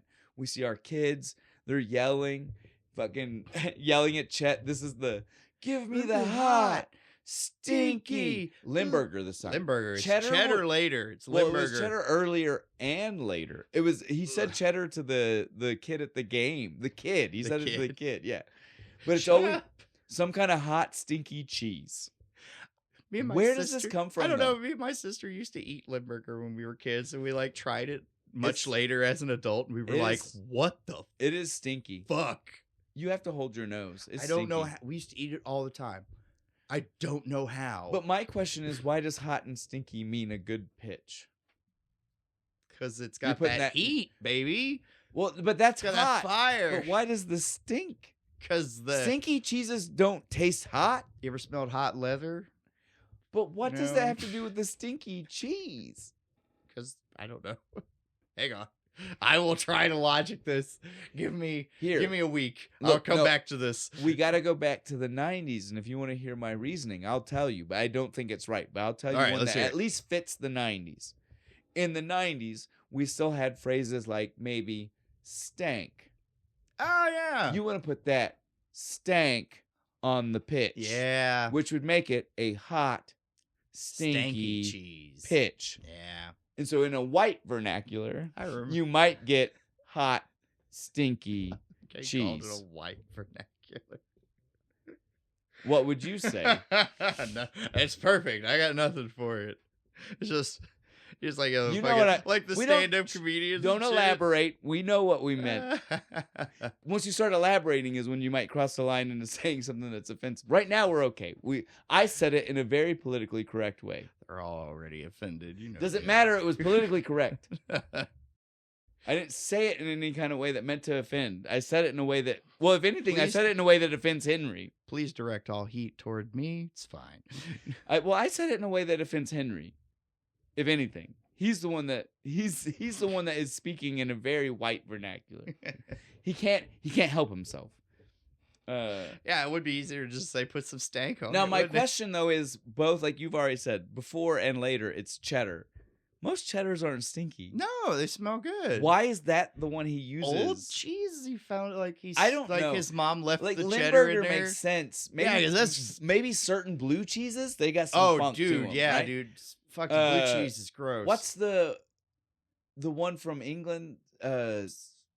Stilton. Stilton. Yeah. That's a smelly cheese. Yeah, it is. Stinking Bishop, because I know a lot about weird cheeses. On that note, we will move past this. We don't want to make people sick. But again, they brought us here. Hot Yeah, stinky it's their cheese. fault. Hot stinky cheese. But yeah, so he sees this. This was great. Stedman, when he hears them yelling, and he fucked the pitch up. Yeah, he did. But even though he fucked the pitch up, the look he turned around and gave those kids, like it was all their fault. like you fucking sons of fuckers. bitches. But then they catch the ball. Yeah. Well, they don't catch. Well, they don't catch it. It goes up into bleachers, and but George they get gets the it. ball. No, George, my hero. I love George this. said what I would have said. This shit's on cable. I'm not fucking it up. You want me to do this on national television? I'm not looking like a pansy. Here, you Fuck do a bunch it. of you, Clark. Fuck you. Clark, I'm the not same screwing thing. it up. I'm gonna be the spaz. No. No, Henry, without a thought, dude. He didn't even hesitate. He I said, guess I'm doing it. with the again. God bless Thomas Ian Nichols, dude. The way he delivered that line, like so happy. He was like, okay. Yeah. I'll happily chuck there. Prove this fat bastard back here from the scene we don't get. Like, yeah. yes, again, making me feel like that's further proof of why he did it, right? The second he whips it back, You though, hear the noise. His face changed. Well, and like, you hear it. The Why did they give it to us twice, but then not give it to us every time, man? I know we talked was about it expensive? You think for '93? There's no way. It's a sound effect. They just got hit. They just got hit loop. That's fair. I don't know. They bitch about shit being expensive all the time. Yeah, but that's like real. Like visual effects back in the day were expensive. Sound effects. I mean, sound effects have been cheap since we've been able to since we've had computers good enough to just say move this file. Yeah, it's called a soundboard, right. And in '93, every YouTuber in has one. Well, and in '93 they still had like. It was not maybe on the computer itself, but it was still like digitally done on. Yeah, a no, thing. I know. We on Mom's old computer, I had like all the Doom. Yeah. Shit, So again, I'm bubble standing gum. by that in '93 it was not difficult for them to repeat the sound as many times as they needed. I want to bring up that this pitch to me is the pitch that like you really have to break it as an adult. As a kid, it doesn't matter. Yeah. You just watch and you're having fun. I remember just watching and having. We have addressed this several times. Complete the older we get, dismissal of logic. the older we get, the harder it is for me and you to watch these type of movies. I know, because this is like that wouldn't work. And not break down the logic. Just a cynical adult comes out. Now, on that, I think I have the answer for us because I have logic that helps us make this make sense and explain the whole movie. Yay! Right? Because again, it wouldn't make sense for him to be able to throw this way, but the rest of the movie, they're pretty much just normal fastballs. They're like adult pitches, like a Just like an 190 mile an hour again, fastball. it's shocking to come. Well, 'Cause he's 109, 12. not 190. This one is 190 because that's but not human. No, This one, not human. this is a cannon shot. The rest of the movie, though, it's like he's just pitching like again, adult. like a Cal Like Ripken. a high. It's a Cal Ripken Jr. Yeah. Or- Oh no, who is the guy for the Braves? Nolan Ryan, Yeah. right? Like it is just a normal pitcher style pitch, right? Like that's what we have here. The rest of the movie after this pitch, Yeah. we get that though. We just get like. It's crazy for a 12-year-old to do it because he's 12, Yeah. but not crazy for a human to do it. Chet's doing it in his prime. Right, Like like- he's throwing that way. It's just weird because he's 12. But this one, This is magic. this is insane. This is a 400-yard fucking cannon. and Just- he never matches, right? He never matches never this again pitch does again. this pitch. This is my explanation for you. we already heard from the doctor when he broke his nose. Funky butt weapon. Those tendons are overhealed, and it's just like they're super tense, right? Yeah. So if there's a tension involved, right? This is the first time since the second it came out of the cast he's ever snapped. Yeah. And we heard he does. He snaps it back. It wasn't like a slow stretch. I venture to tell you it's because this is the tightest those tendons are. Yep. And after the first time, again, yeah, I it's loosened up. It's to like where, a catapult fucking Yes. string. It's gonna like the you gotta first keep time you use it, it's retightening really it. good, but sooner or later, it's not hitting as hard, right? I agree. That's And good. so after this, we start getting slightly more normal pitches. By the time he gets to the league, fully normal pitch, yeah, right? 'Cause He it's- uses 'cause all it's the loosened up at this he's point. used all the superhuman ones here. that 400 mile an hour one. Like That was this it. one with his friends in a minute. The ones he shows off to the Yeah. coach, those are the ones that bring him down to normal human level. Again, crazy for a 12-year-old. I'm Yeah. not trying to downplay it, but normal human. It's nice and loose at this point. But this is this as fast one- as it's gonna go. Yeah, this one, crazy, dude. Because he, like you said, He's in the cheap fucking seats and He's the way way like, back behind center field. It's the full length of the fucking seats, stadium. if you're in seats that count as home run, not foul ball, yeah, you're as far away from the batting those stand. two little flags. Yeah, you're as far away as you can be, right? Like we can Mhm. agree. Like that's literally what that means. Because if you were closer, you'd be on the other side of the flag. Yeah. They were in home run territory. That's why they had to throw it back. Because it was the other Opposing team's team home run. Because I feel so bad. Fucking Rockets throwing that ball. You hear him like scream when he fucking throws it. Like, God damn it!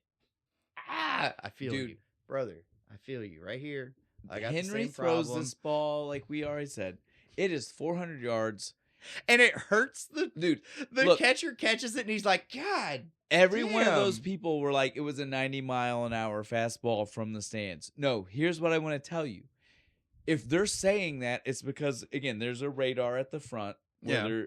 It was 90 there, Yeah, where it went across the plate. right? Which means that if you were actually It's pitching, easy 250. if you were pitching mound distance from the catcher, Yeah. it would have been way faster because it slows the further it Yeah, goes. if you were Wind right on resistance, the yeah, dude, makes and us- gravity, Yeah. you know, all that shit, physics. So again, if he pitched that same pitch, right, we saw right there, It's like from the it's mound like a to the 300 mile catcher. an hour fastball, dude. And so that's what I'm saying. We Would have don't killed the pitcher. the rest of the movie. That's not what we see. It is normal Poor- human Poor level bastard pitching. takes the fucking ball straight in the chest and just dies from a crushed sternum. Now that being said, this was so much fun. Bring me that arm. It's a kid.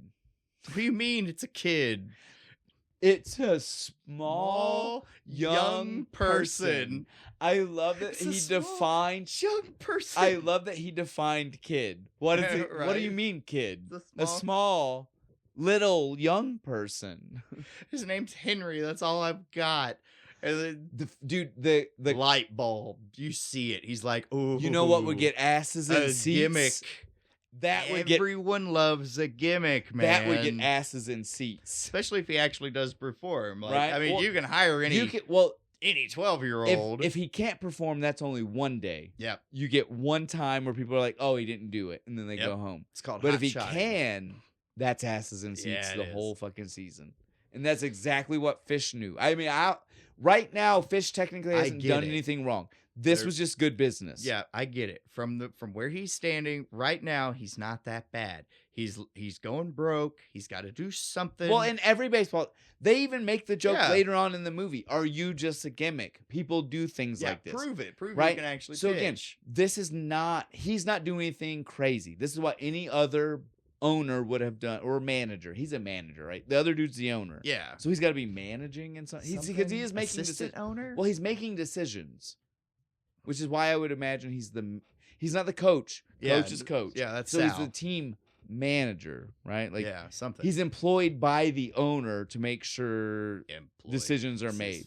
He's his uncle. It's a nepo. Well, no, he's fucking employed shit. because later we Yeah. see him give him a demotion. I love it. Fucking selling hot dogs. But so yeah, I mean, this was great though. We just want to defend. Later on, he makes some bad calls. Yeah, right now This is a it's normal a sound call. business decision. This is what any other Yeah. manager / owner would have done in this position. Let's bring the little people wrestlers out and pop a crowd. My Get some asses in here. favorite part of the whole thing, wrapping that part up though, was John Candy. There's more talent in the stands than there is on in the field, dude. And that's the whole problem here. Good night, ladies and gentlemen. I was like, shut up. You can't get a better line. That was great, dude. I'd like to think he wrote that one. Yeah, that was You know what I mean? ad-lib. Like, He threw that in. I love John Candy, and I don't think he's the kind of genius that was like, guys, you guys wrote some good Abso-fucking-lutely. stuff, but I got one. I got one you're gonna love. Oh, fuck, I guarantee you half of all the shit he says was that way. They just turned the camera on. It was like, be a sports announcer. Well, Go. we already addressed he like walked on essentially, yeah. so maybe. Did he even get paid? Yeah. Oh yeah. No, he got paid. It wasn't one of those. We've encountered those on IMDb where they where were don't even take a uncredited because check. they didn't get paid. Yeah. Who was it on 10 Cloverfield? Dude. Called in as the boyfriend. Oh, Bradley Cooper. Yeah. Yeah, he probably didn't get paid because he was just calling. No, he's just calling. This was definitely a lot of fun. This led to this was the most Sandlot moment of the movie when you see the friends dressed up in the couch body armor to catch the ball. I don't know why. There's a colander on his fucking head and shit. Seeing that gave me Sandlot vibes. Yeah. Right? Like seeing that one moment. It's singular. It's so short of a time. You can't afford the equipment, so you just tie a pillow It felt to you. like I was like, we're watching a Sandlot scene right Totally. here, right? But yeah, they're letting him pitch. The friends are like, dude, this is insane. But I they don't had to know about cover this, Yeah, yeah. man.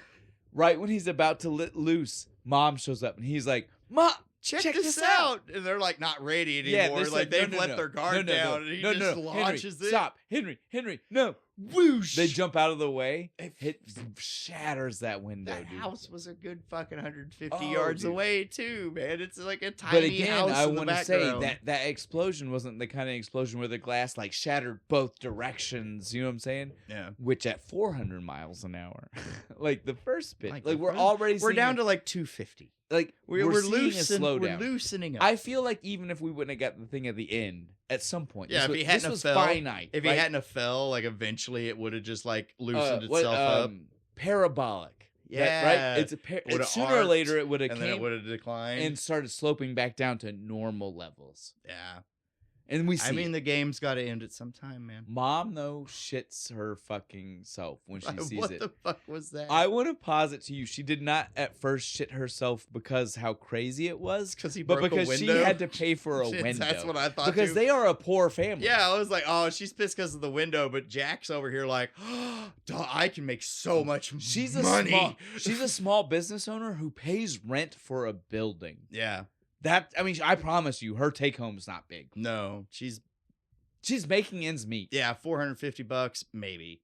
And she's paying on this.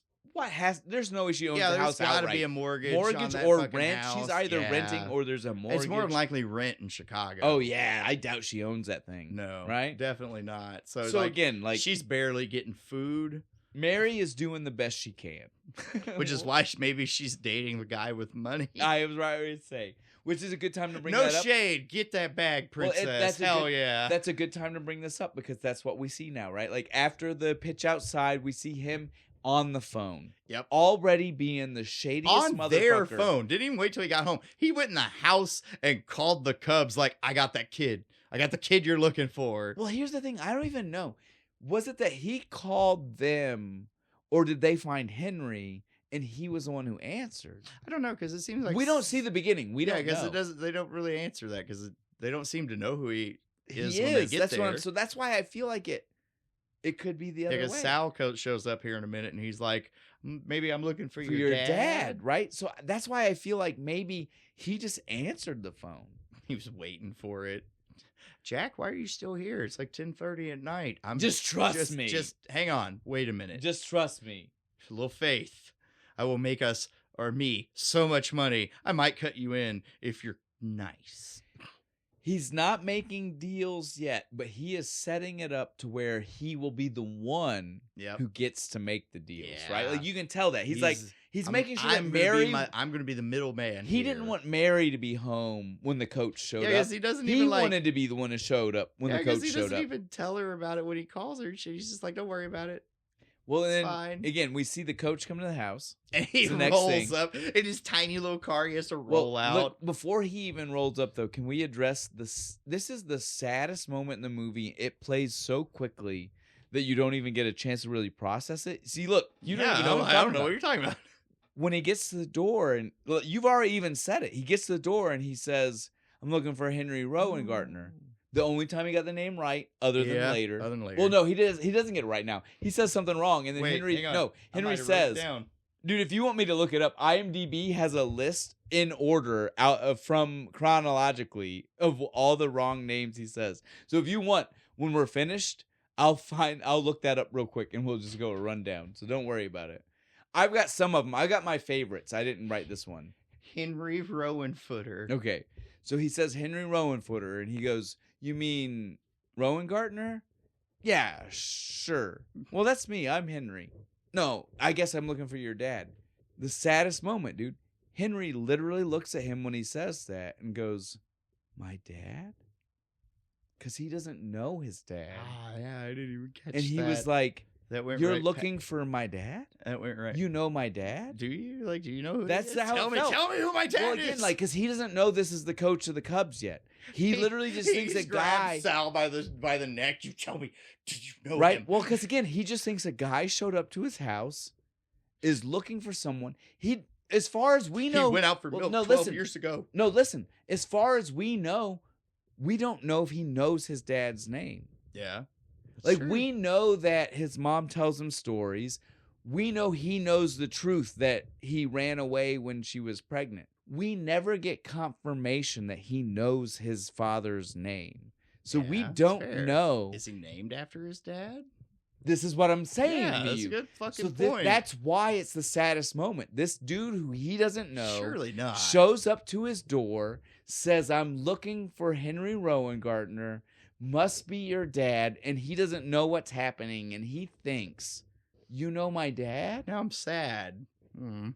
I can't believe you didn't see it. I'm kind of glad that Jack showed up in a second. Listen to me. With his rolling out of the car to kind of break that up. Listen to me. Fuck. I want you to go back and watch it again, because if you watch it again, pay attention to Thomas Ian Nichols. He plays the scene that way. He plays it like he's like, Dad? You know Dad? I'm gonna cry now. Dude, you gotta, because again, this is one of those, like we said, Daniel Stern had other motives in this whole thing. I feel like that's on purpose, right? Yeah, like, it might have been. Because he doesn't have that protective figure. That's right. And what happens, like you've already set it up. Immediately after Jack shows up, the the douche who's gonna just like take sell advantage, you away for right? everything. I will sell you to anybody for the highest right bidder. After Henry has this like breakdown of my dad. Again, so this all is right. That's a C for me on this episode. Well, and I want to bring it up only because we know that's why he did it, and maybe that's why he filmed that. Yeah, like again, he knew Fox was like, we want a kids movie, so he found the little tiny ways to get that over. Tell me that doesn't feel like a good way to put a little it's a little too subtle, man. I would have played that up more. I missed it, and I fucking missed it. A lot of people probably did. Oh, dude, I didn't notice it till one of my last times watching see, it. You gotta watch again, I've got children, so the last few weeks I've been watching this. So and they play baseball. Yeah. Well, they play baseball. Both of them are in some form of baseball. So yeah, like this is up there. And when they found out we were doing it, that was done. They said, "Well, I'm definitely watching it again."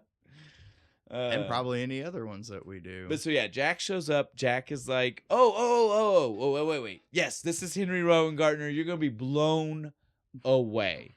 This is wild to me though, because it definitely lets us know Sal got sent here by Fish without being told he was that Henry was a kid. He just go scout this guy I heard about, right? It's like even though Fish knew, because that was probably on the phone conversation. He knew because dude fucking told him. That's right. Yeah, he knew it was a kid. But so then Sal is just like, I think this is crazy. I think you're wrong. And this is the only time Jack did something decent. He said, "Trust me. Yeah. Wait till you see it." So maybe, possibly, there was like a chance. No, there wasn't. This that was he could be a no, good guy. No, there was never that chance. And like not take advantage. You can't have one redemption I know. against like 35 horrible moves. I know. This was his turning Well, point. even Like if he you- could have been No, listen, so nice listen. here. Even if this would have been look, the pivot point. one redemption could maybe make up for it, but it can't be before the other shitty yeah, moves. that's right. It has to be the last move, right? Like, if it's before other shitty moves, you didn't learn your lesson. He felt so bad for the thought of taking care of this poor kid, of taking advantage of this poor kid. This He was immediately had to make up for no, it. but this was great. They go out to a random. I'm gonna guess the little league field. Yeah, right? that's what I thought. To pitch. We don't even get to like. This is how cool it was. We don't even get a montage of multiple pitches. We see the scene of one pitch. Yep. And Sal said, Fuck me running. 103. Let's All go. right, I guess he's on the team. And then Fish and Jack are over talking. He's like, the manager gets 10%. You know, right? I want you. It's gonna be you, man. This was You're where gonna the make some beginning mo- of Fish, like we just offended him. We just spent Yeah. like 5 minutes trying to be like, He's just trying to save the franchise. this is how short of a time it Yep. takes for him to be the bad guy. 5 minutes. He officially becomes the bad guy when Right he here. is telling a dude who has no legal connection to this child, At all. I want you to be the person legally responsible for his decisions. Sure. You make it happen I'm for just me. his mom's kind of boyfriend. Kind of boyfriend. I wouldn't even say they're that serious. Yeah, because she... despite his gifts. Yeah, she seems super reluctant to even kiss the guy. Man, dude, I'm telling you right now. It was rough. Yeah. But he's like, I got this. And she was reluctant, but he did get her to sign on. Yep. The next thing we see is the way into the... Well, no. We do get to hear the moment. Hey, Henry, what do you think about being a member of the Cubs? That's great. I'm going to have to ask my mom. He's got to ask his mom. He's got to ask his fucking mom. Are you serious? I heard like the Yeah. Italian come out Yeah. of that guy. He's like, But "Are you so fucking she kidding definitely, me?" she was a little leery, but she definitely said yes. And so then the next thing we see, though, is his way into the press conference. It's a fucking circus, dude. And she's like, you did not tell me It was going to be like anything this. about like this. The press conference was short, sweet, and perfect, though, right? Like, Bullshit. no. The press is like, bullshit, prove it. He said, dude, Henry said, I'll do it. Yeah, fuck Give you. me a ball. If you look, it looks like he's about to throw it right back at Oh, that dude, he fucking would've. guy. Just beam him right in the skull. If Fish wouldn't have stopped him, that would have went through that giant fucking camera Oh, yeah, lens dude. in the background. The one that was like made to shoot space pictures. Right, with the huge telescoping lens on it. But yeah. Fish dude, is super smart though here. no, dude. he's He's like, dude, fuck you. I'm not giving this shit away on free TV. You want to see it? You got to you buy come a to ticket. Wrigley. Come to Wrigley. You want to see it? That's where you can see it. Works. It was genius. We get a Sold out. Sold Sold out. Man did what he needed to do. Perfect. And they're chanting for him. They are ready. They want Henry in this fucking game. So we get to see Henry come to the park. First time. He gets to go. Mom's taking him up. She's None like of the trying to other go in Cub- with him. None of the other Cub moms are gonna be None there. of the other players' moms go in with them. You grew up on me so fast. I fucking calm down, lady. All right. I love that his friends were like, I don't care where she goes. I'm coming with you. Yeah, I'm going with Henry." you, man. Let's do this. They get to the door. This was so fun. The Wizard of Oz door. knock, 'Cause knock, it is, knock, it's knock. a giant Yes. double door. No, and it with opens. The Cub It symbols, opens with the cup with symbol. the little yes. Oh, dude, it was. He like quotes the lines from Wizard of Oz. it was too. perfect. Well, that's a He horse said- of a He different said, color. "I need to get in." Why do you think you can get in? Well, I'm Henry Rowengartner. I'm the new pitcher. Oh, well, that's a horse of a different color, isn't it? Come on And in. then they automatically open up on like pistons. The When he old has man- to still be on the fucking ladder. Yeah, like the old man did not open these doors. They just opened. So perfect, dude. And then literally, like the fucking George and Clark are about to walk in. He's- Players whoa, only. whoa, whoa, whoa. Y'all stay here. Where Henry's going. No man can go. But Just Henry. yeah, you are. Sorry, now. boys. Sorry, boys. Bye, guys. Bye. Goodbye. Bye. Like when he walks into this locker room, what?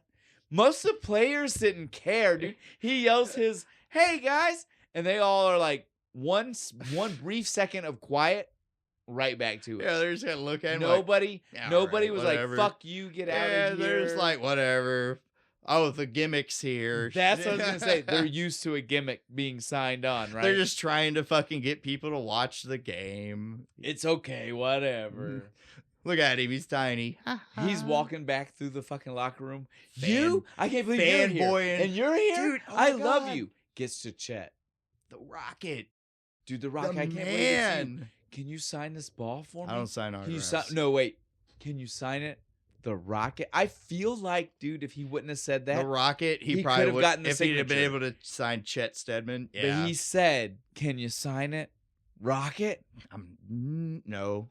Get away from me. I don't do that anymore. Rightfully so, because Grunt- right now this is a grunt- bruise to his ego. Grumpy old veteran that's Well, wounded. Right? It's a bruise to his ego because he's like, I know I'm not that. I'm not that guy anymore. I don't want to sign that because I know it's not true.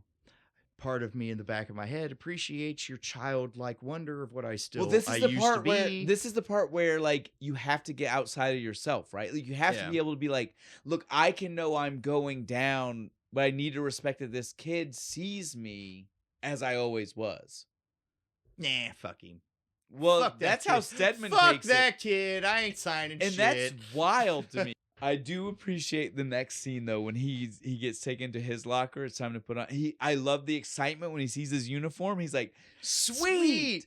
And then he sees the two adult bodies next to him. His fucking big dick sitting next to him. He's just like, I feel inadequate now. I'm like, Yes. bro, you're 12. Come Don't on. feel bad. Like, yeah, there's no way. you probably haven't even dropped your balls. right. Like, dude. it's like you calm still it got down. time. Don't worry And about judging it. by the voice squeak, that's 100%. It still hasn't happened.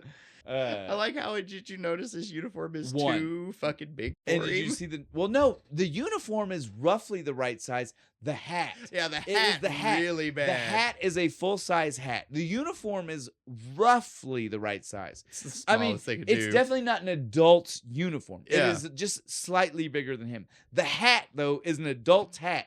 The reason I have a problem with this is because as soon as we see him in the adult size hat, they show us people going into the stadium, including children. Wearing officially Hats. licensed Yes. Cubs hats that fit their head. Nope. Meaning the Cubs have officially licensed hats that would fit Henry's head. No, he didn't get one. Fuck him.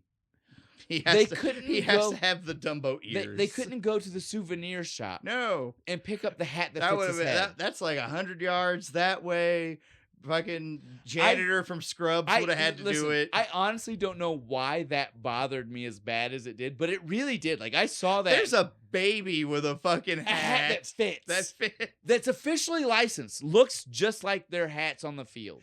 Exact same hat.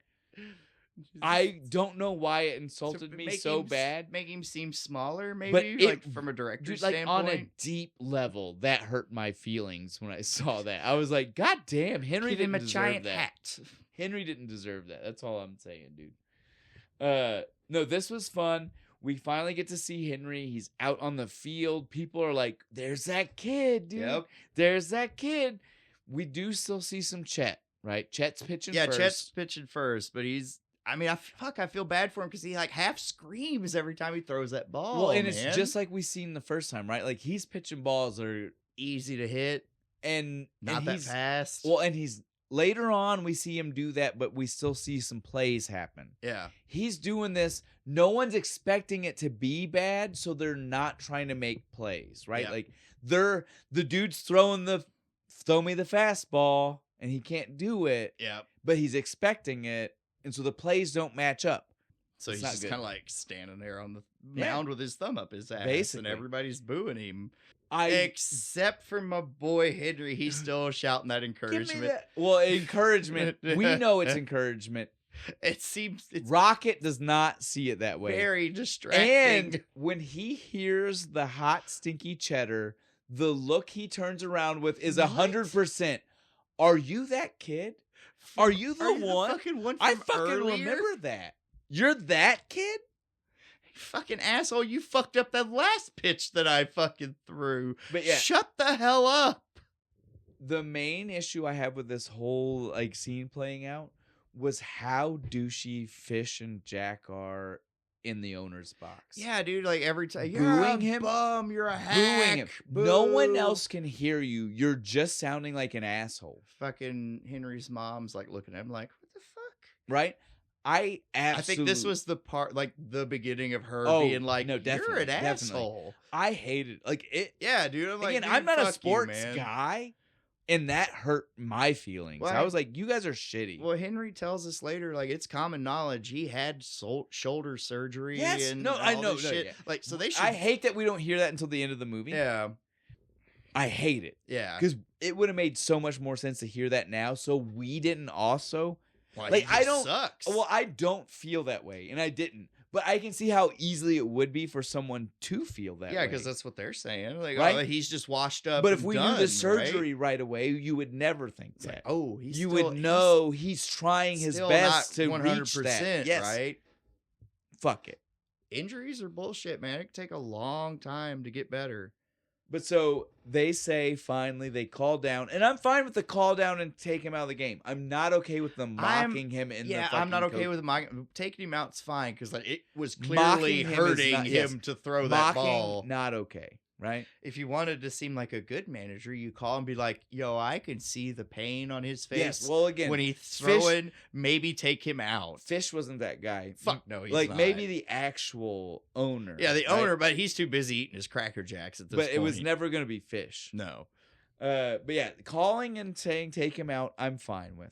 You don't have to be This a dick happened about it. so quick though. They were like, take him out. He calls Henry to warm up. Henry warms up for 30 seconds. 30 seconds, and then fucking Brigma goes out there to do the signal, which turns into him like swatting a bee. I also have to stop here to point out one of the funniest fucking things ever. Our catcher that comes out to talk to him.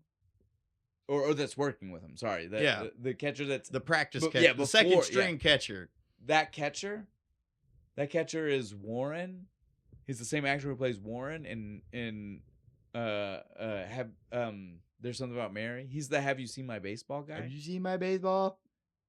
Henry beamed him in the head during a practice. And he turned in. And now this is what he's just kind of. So this is Warren. Yeah, it is Warren. He is Warren. He is Warren. He's just brain damaged and he's forever searching for the No, baseball that might even work, right? that hit him in the face. Right, because the first part of that part of There's Something About Mary takes place in 97, right? Yeah. So it literally works. It's It 4 does. years after It this. totally He'd does. been beamed in the head, Went to a coma, came came out out, as like and brain was damage. that guy. Aw, Have you poor- seen my Poor baseball? Warren Henry. He's Henry, looking you for the bastard. baseball. He's looking for the baseball that They- Henry hit him with. Have you seen my baseball? Have you seen my baseball? We have come up with the solution, the answer to all of the. I want to see that movie now. I want to see that. Somebody make that. This please. was fun though. Like we already said, he gets called out immediately before he really even gets a chance to pitch. Fucking catcher's like, no, that's the call, dude. Yep, you're gonna You're have to going go out, dude. I love. Again, Henry has seen the coach 100 times now. He's not intimidated by him. He was like, all right, it's just the I coach. just fucking like, Dude, from this the moment, floor this shot moment. where he looks like a giant. To help you feel like the way he felt super Yeah. small. He was like, I'm not ready for this. Throw the heat. Like he was throwing. Okay, this is the first time the movie says it, and I'll let it slide, right? I'll let it slide because right now, maybe they've all not seen enough of Henry to know he only throws a fastball. Yep, that's all he's got. But we now see this constantly in the movie. Everybody is throwing him the signal. Yep, throw Or the fastball. telling him- throw the fastball. And we know he can't throw other Just pitches. one time I want But, like- Henry to be like, motherfucker, when have I ever thrown a slider? Well, here's my thing.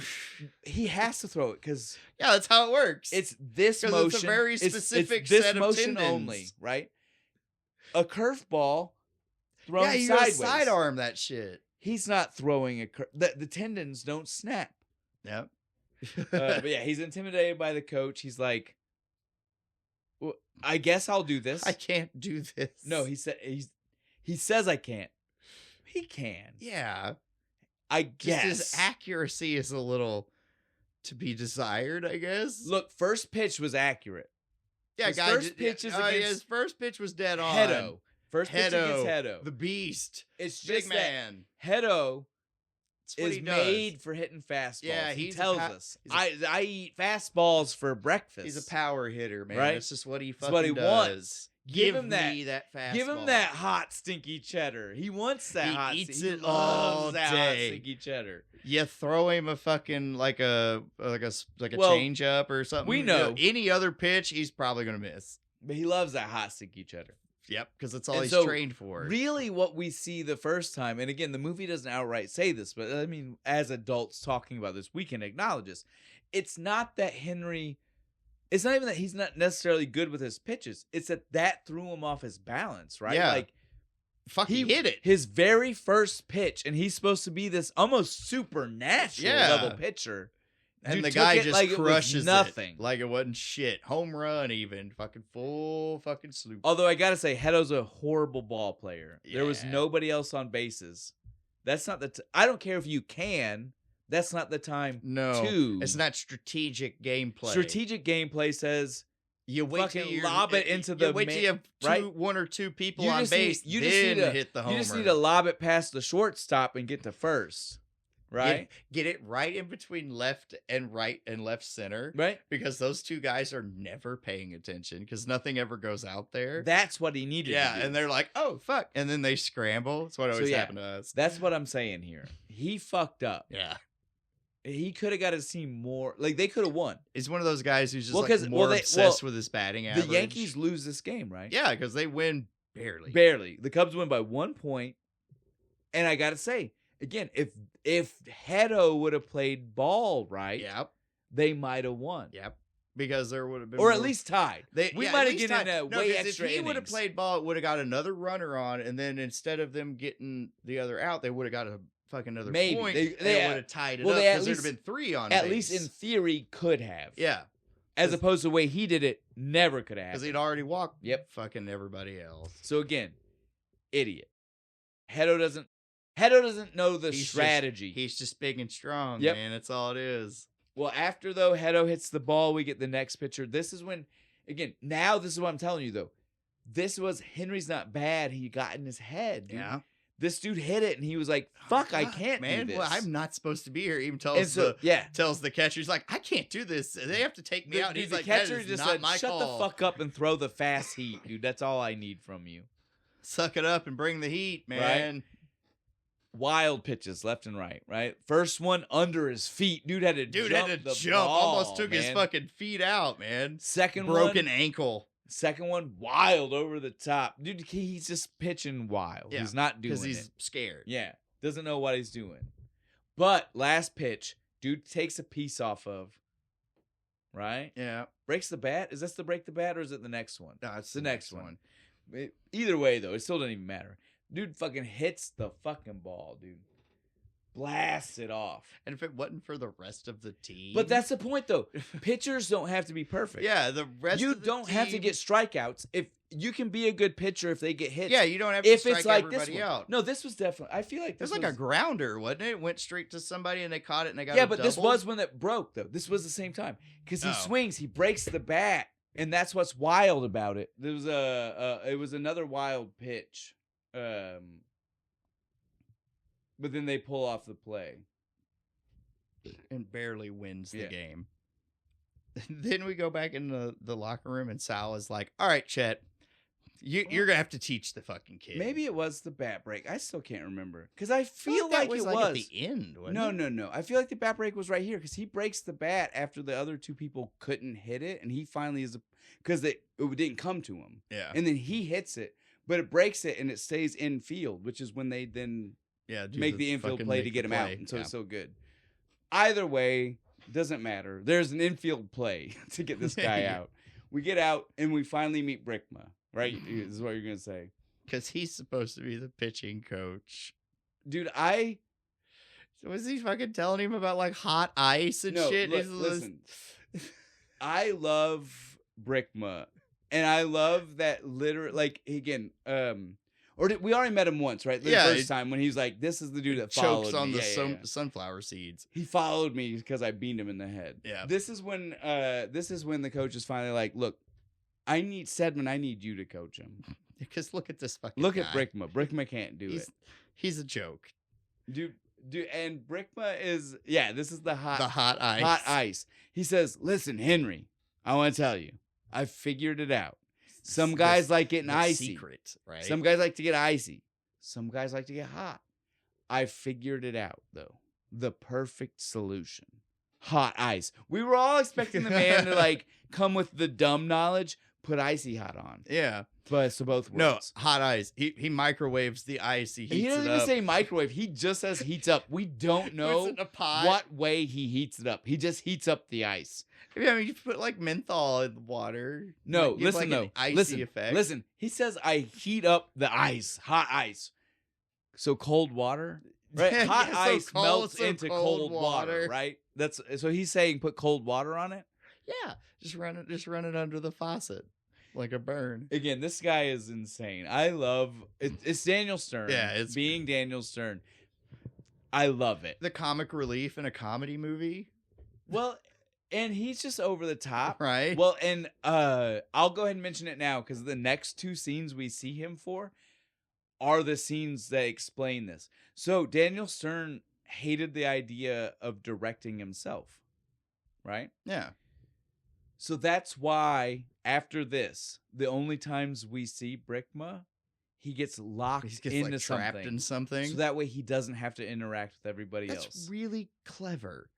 Daniel's- That's a clever ass way to get yourself Daniel out Stern of it. said, I don't want to interact with other people, so I'm going to find a way to trap my character away from other everybody people, else. so I can just be goofy and silly. And no one has to direct, like it's direction. 30 seconds is all we need, Yes. right? The guy's a genius, dude. Direct more. I'm telling you. Yeah, right? like, what the fuck, dude? Come on. Again, so he then convinces Stedman, like, you see how dumb this motherfucker is. You gotta teach There's the boy. no possible solution that's not you coach him. Yeah, because Brickma's not. you're doing an it. actual pitcher, not a guy I gave brain damage 15 years ago. After this, so we get to see the most awkward like boy girl encounter ever, right? At the lunch table with George and dude, like, okay, first Henry is awkward with whatever I Whatever her still hate fucking that name I don't is. remember again. Chick from Mighty Ducks. Yes, he is so horrible with her. He's awkward as all fuck. George is even more awkward. But it with somehow Tiffany? works, though. She is giggling and laughing. She is into it. I don't understand it. He's just like, here, some guy got a pencil stuck up his nose. Yeah, they had to take tweezers to Look, it. though, but Tiffany's calling him the wrong name. She's called him Roger. Roger. I do not care. All the same letters. There's just extra. There's an extra E in George, but George all is- the same letters. George is taking it of the mindset of, she can call me whatever the hell she wants as long as she talks to me. I do adore it, but yeah, like it's Fucking Clark is the poor Clark- guy in the middle, just be like, you guys are stupid. well, and on top of that, Clark is the most awkward because the motor is on the like, we don't even see it Right. until the scene ends, but he is sitting there with a motor on the table at lunch in the middle of like, why did he bring that? Yeah, to why'd you school bring with it him? to school, man? I don't care if you're going there afterwards. Because here in like a Leave minute, it at he's like, somebody- I stole it from my dad. Leave it at whoever's house is closest. Yeah. You Leave don't it- take that leave shit. it in the woods on the way to where your boat is. Leave it Under some outside leaves. the school in the Something. bushes. Don't sit it on your lunchroom table. Where guys been carrying it around all fucking day. It is This very bizarre. This though, 30-pound chunk of fucking hydraulic piping. I do appreciate though that after lunch, and they did kind of pique those girls' interest. You got to give them credit. Like they heard boat, and they were both kind of like, Clark even leans in. He's like, ask her to go for a ride on the boat. "Do it, do it now. And Henry wouldn't. Uh, I'll wait until she the was boat's. looking at him. I'll wait till the boat's finished. She was Clark. looking Yeah, at him and- like, come on, man, ask me. I will totally do it.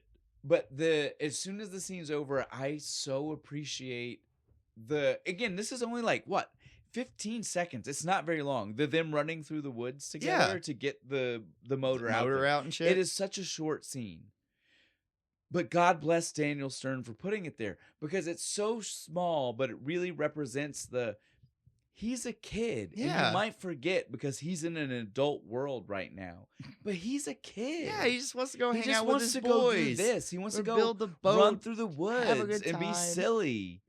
He's got practice though. And I think that like as small as it was and short, like it perfectly represented that. Like Yeah. I felt like he's The hard a kid. line between he wants the two. to be a kid. But then he comes into the adult world. $500. Fuck you, man. That's like 6 years of allowance. I want to point this out though, right? It would be 6 years of his allowance if that's what he was using to pay it. He's getting paid for Well, this. he is a rookie. Yeah. It's the name of the movie. Mhm. He's the rookie of the year, which means he's the best rookie for the year, right? Yeah. I mean, yeah. MVP. This is one of those random IMDb facts that I appreciate they put there because I also would have looked this up independently, and I'm glad they Yeah. saved To me see the how time. much a rookie would make. The lowest paid rookie in the major leagues in '93 was like $103,000. Jesus.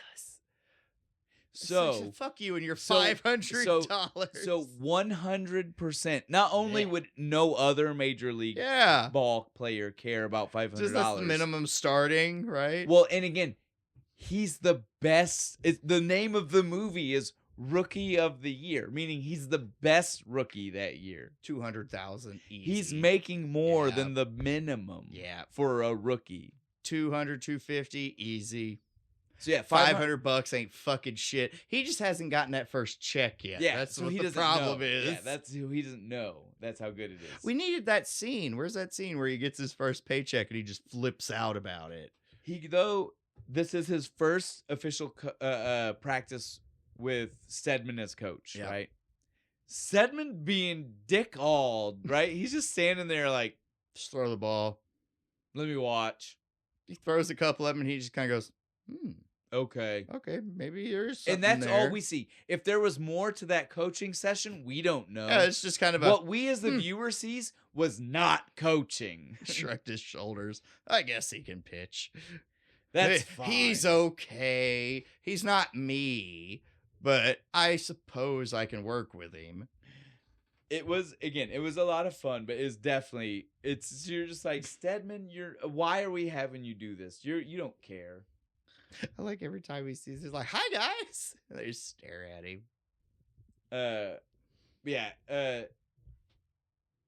Now it's time for the next game, right? Yep. Everybody's ready. It's time for Henry to go on. We don't see who was pitching first, but Henry didn't open the game. No, I hate that they do this a couple of Right? times because it obviously also wasn't Stedman. so was it the guy from the very first fucking shot of them? I also feel like, despite the fact that we see the janitor dude from Scrubs, that it might be him. Is he one of the I think he's a pitcher. third I think he string plays, pitcher? Well, no, I think he plays two positions. I mean, you can. Yeah. Well, because he's in outfield later. When he brings the ball to Henry, Yeah, he's in that's right. outfield. So again, I think he just plays two, and I think maybe he opened it. The reason I say I think he's two is earlier in the movie when they're like, pitchers sit over there. yeah, he's sitting He's over sitting there, with mean the mugging him. pitchers Yeah. sit over there. Yeah. So I think he pitches. So maybe he opened that game, but it definitely wasn't. The whole rest of the movie, you could think that there are only two. Yeah, it's You would Stedman think and it's the kid. Henry and Stedman. Right now, clearly there's at least There's one four. more person. There's like 8 others. That's why they're losing so much money. Why are you paying all these pitchers? But the game starts going good. It's finally time. It's time to watch Henry because Henry's going out. Mom, kids, Yeah. they're like, we're gonna go down. We got Yay. seats. Thank you for letting us up here, but we had seats close. You to gonna come with us? Well, Oh. it's crazy because they're insinuating they bought those seats, right? Because they Yeah. said like, we have those seats. Would they have had an extra? Would she? Why would you Would spend extra Mary, money? the poor mom, have bought? Extra tickets if you had extra box ticket? seats? No, surely not. I don't think she would have bought those. No. She would have just stayed in the box. I like the owner though. He's like, you can come with us. He's like, oh fuck, I'm the owner of the Cubs. They'd kill me down there. He essentially just said, with the normies? I'm not going down there. I can't sit with the plebes. Mom's just like, yeah, you're right. You're right. That's true. As soon as we get down there, though, we get to see the actual game. Henry, pulling the same shit, dude. Yeah, he hits pulling the same hits the dude shit. right in the back, man. Worse. I was gonna say it's the same shit. Clean shot. Like the other guy kind of dodged out of the way. Just fuck smacks off his spine. We hear in the manager's box, fucking the Pepsi deal coming through. Yeah, he's got to do good though. If he can prove to us that he can do this, Pepsi will sign him. I love the next part. Chet, man, you got to go talk to him for me. Coming from the coach, you got to go talk to him for me. What the hell am I supposed to fucking do? You met the kid. You know him. You're better than Brickma ever could be. You just trust me. Talk to him. Poor Brickma is always like drooling tobacco all over his shirt. I adore this. He goes out there. He's like, look, all right, kid, you got to listen to me. You got to pull out your half-twos. My half-twos? You know the half-twos. It's the thing when you got nothing left, but you know you need to, you pull out the half-twos. Yeah. Right? Because all of us are half win, half lose. The half that loses, well, that half's got no spirit. Okay. The half that wins, it's all spirit. Right. And the half to, can you start over? Because I'm lost. Well, again, that's why it got confusing, right? Because we went from have to, H-A-V-E, to half, H-A-L-F, win, half lose, back to have to. And he's like, he walks away like, what the hell was I talking and then about? Henry, what the hell is he talking about? The coach, what'd you tell him? You wouldn't understand. And he wouldn't, because nobody would. Nobody did. Seems to work, though. First strikeout of the game, dude. One strike at a time. I love the way they do this scene. It does make it take way too long. The moment you realize that when he strikes this guy out, it was the first strike he threw too, you're like, did they just spend 5 minutes on one strikeout? Yeah. They did. I promise you guys. They really did. They spent 5 minutes on one strikeout. But there's about 10-15 minutes of this movie that didn't need to be there. The strikeout. Yeah, but it's fine. Yeah, this was crazy. Like, you could have just showed me he struck out the guy. I'd have been good. You could have just had the... You're out. I didn't even have to see every pitch. Exactly. Yeah, you're out. Cut to it. Let's go. Because I know how baseball works. Exactly. And so if the umpire yells you're out, it 100% means it was a strikeout. I get it. You don't need to show me everything. Everyone, though, including the players, are so fucking stoked, right? Because we had he starts off with the double play because he got the first caught the piece of it. Yep. So the strikeout. Now the team's like, yeah, man, let's go. 3 outs. They're like, let's go, baby. Let's do it. And his confidence grows. Fucking run-a-mucker. I never doubted you for a second, run-a-mucker. Holy shit, dude. But yeah, then we get the John Candy gets the best line ever. Yeah. As if we don't get, again, he's always such this pessimistic shithead guy. Their winning streak. And their winning streak is officially the largest it's been this whole season. 2. You fucking asshole. Which means, again, you can't call it a streak until it's 2. He said the longest streak they've had. I know, it doesn't make it okay, though. This is officially, though, Chet gets to meet Mary. Yep. Right? This is the nice scene where, like, the boys are, like, playing in the fucking field and shit, and the other players come out, and they're like, oh, you think they'll let us play too, man? Like, this looks super fun. It's like the invisible baseball. I love this. I feel like we should have seen more of this. Yeah. During this fun time, though, we do get the Chet meets Mary at the field. And she is immediately into him. She's literally shaking. Yeah, she's like, oh my god. Did you see her? Oh my god, it's Chet. I mean, like, why? How much you want to bet? Like, she has his poster up in her fucking room. I feel like you're misreading this. I don't think it's because she knows Chet and she loves Chet. It's because he said the magic shit, dude. He loves her kid. Yeah. He loves her kid without her being in the picture, right? Like, he's not trying to be like, I love your kid because I want to be close to you. I'm going to use your kid to get in your pants. Like he Jack literally is doing. Didn't even barely realize he was talking to Henry's mom. He was just like, he's such a good kid. Yeah. Love that That's a good kid. point. She's just like, oh, dad material. It's well, and again, it's not even that. It's like think about what she's with Cynical right internet. now. Well, think about what she's with right now. It's Oh, not even that. God. It's not that it's dad material. It's that like she thought she found something because nobody else cared. And at least that dude talked to her kid. Now she's like, this dude cares about my kid. Yeah. Like genuinely cares. And she can do it.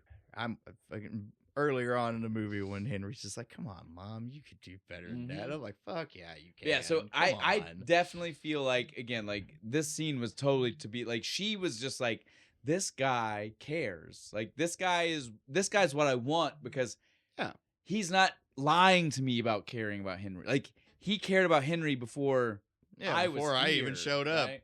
He didn't know I was cute. That's what I'm saying, dude.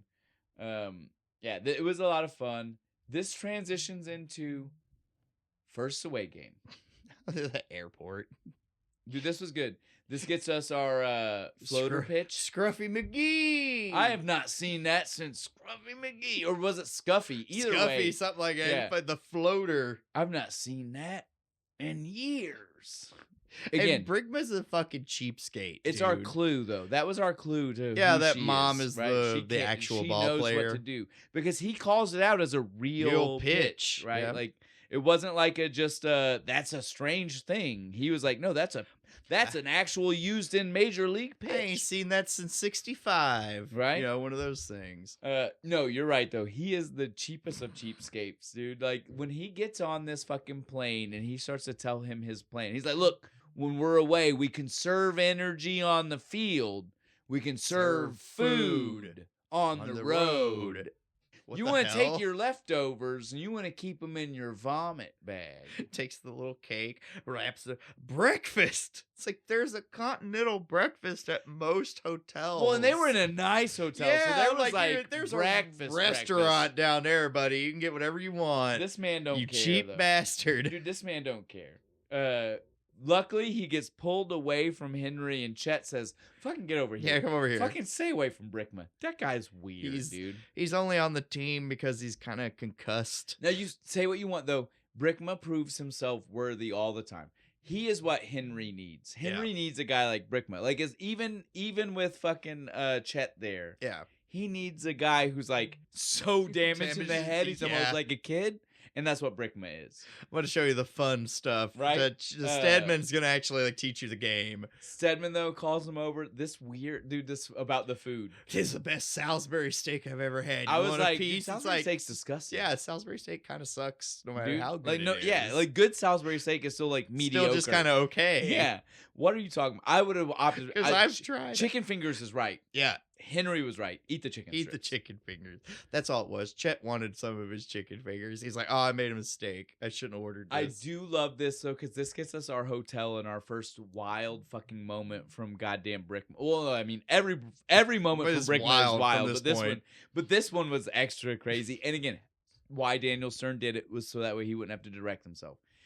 They're in the hotel. He's telling Henry, "Look, we got to be on time." Henry knows that now because he's been fine. He said, "I got it, dude. You don't got to tell me man. twice. You ain't got to tell me." If it was that when it was a home fucking practice, I can only imagine an away game? practice, right? Fuck, God, like wait. $3,000 easy. I'll be there. Don't you worry. Sets up for us, so the door is broken. We get the hotel attendant.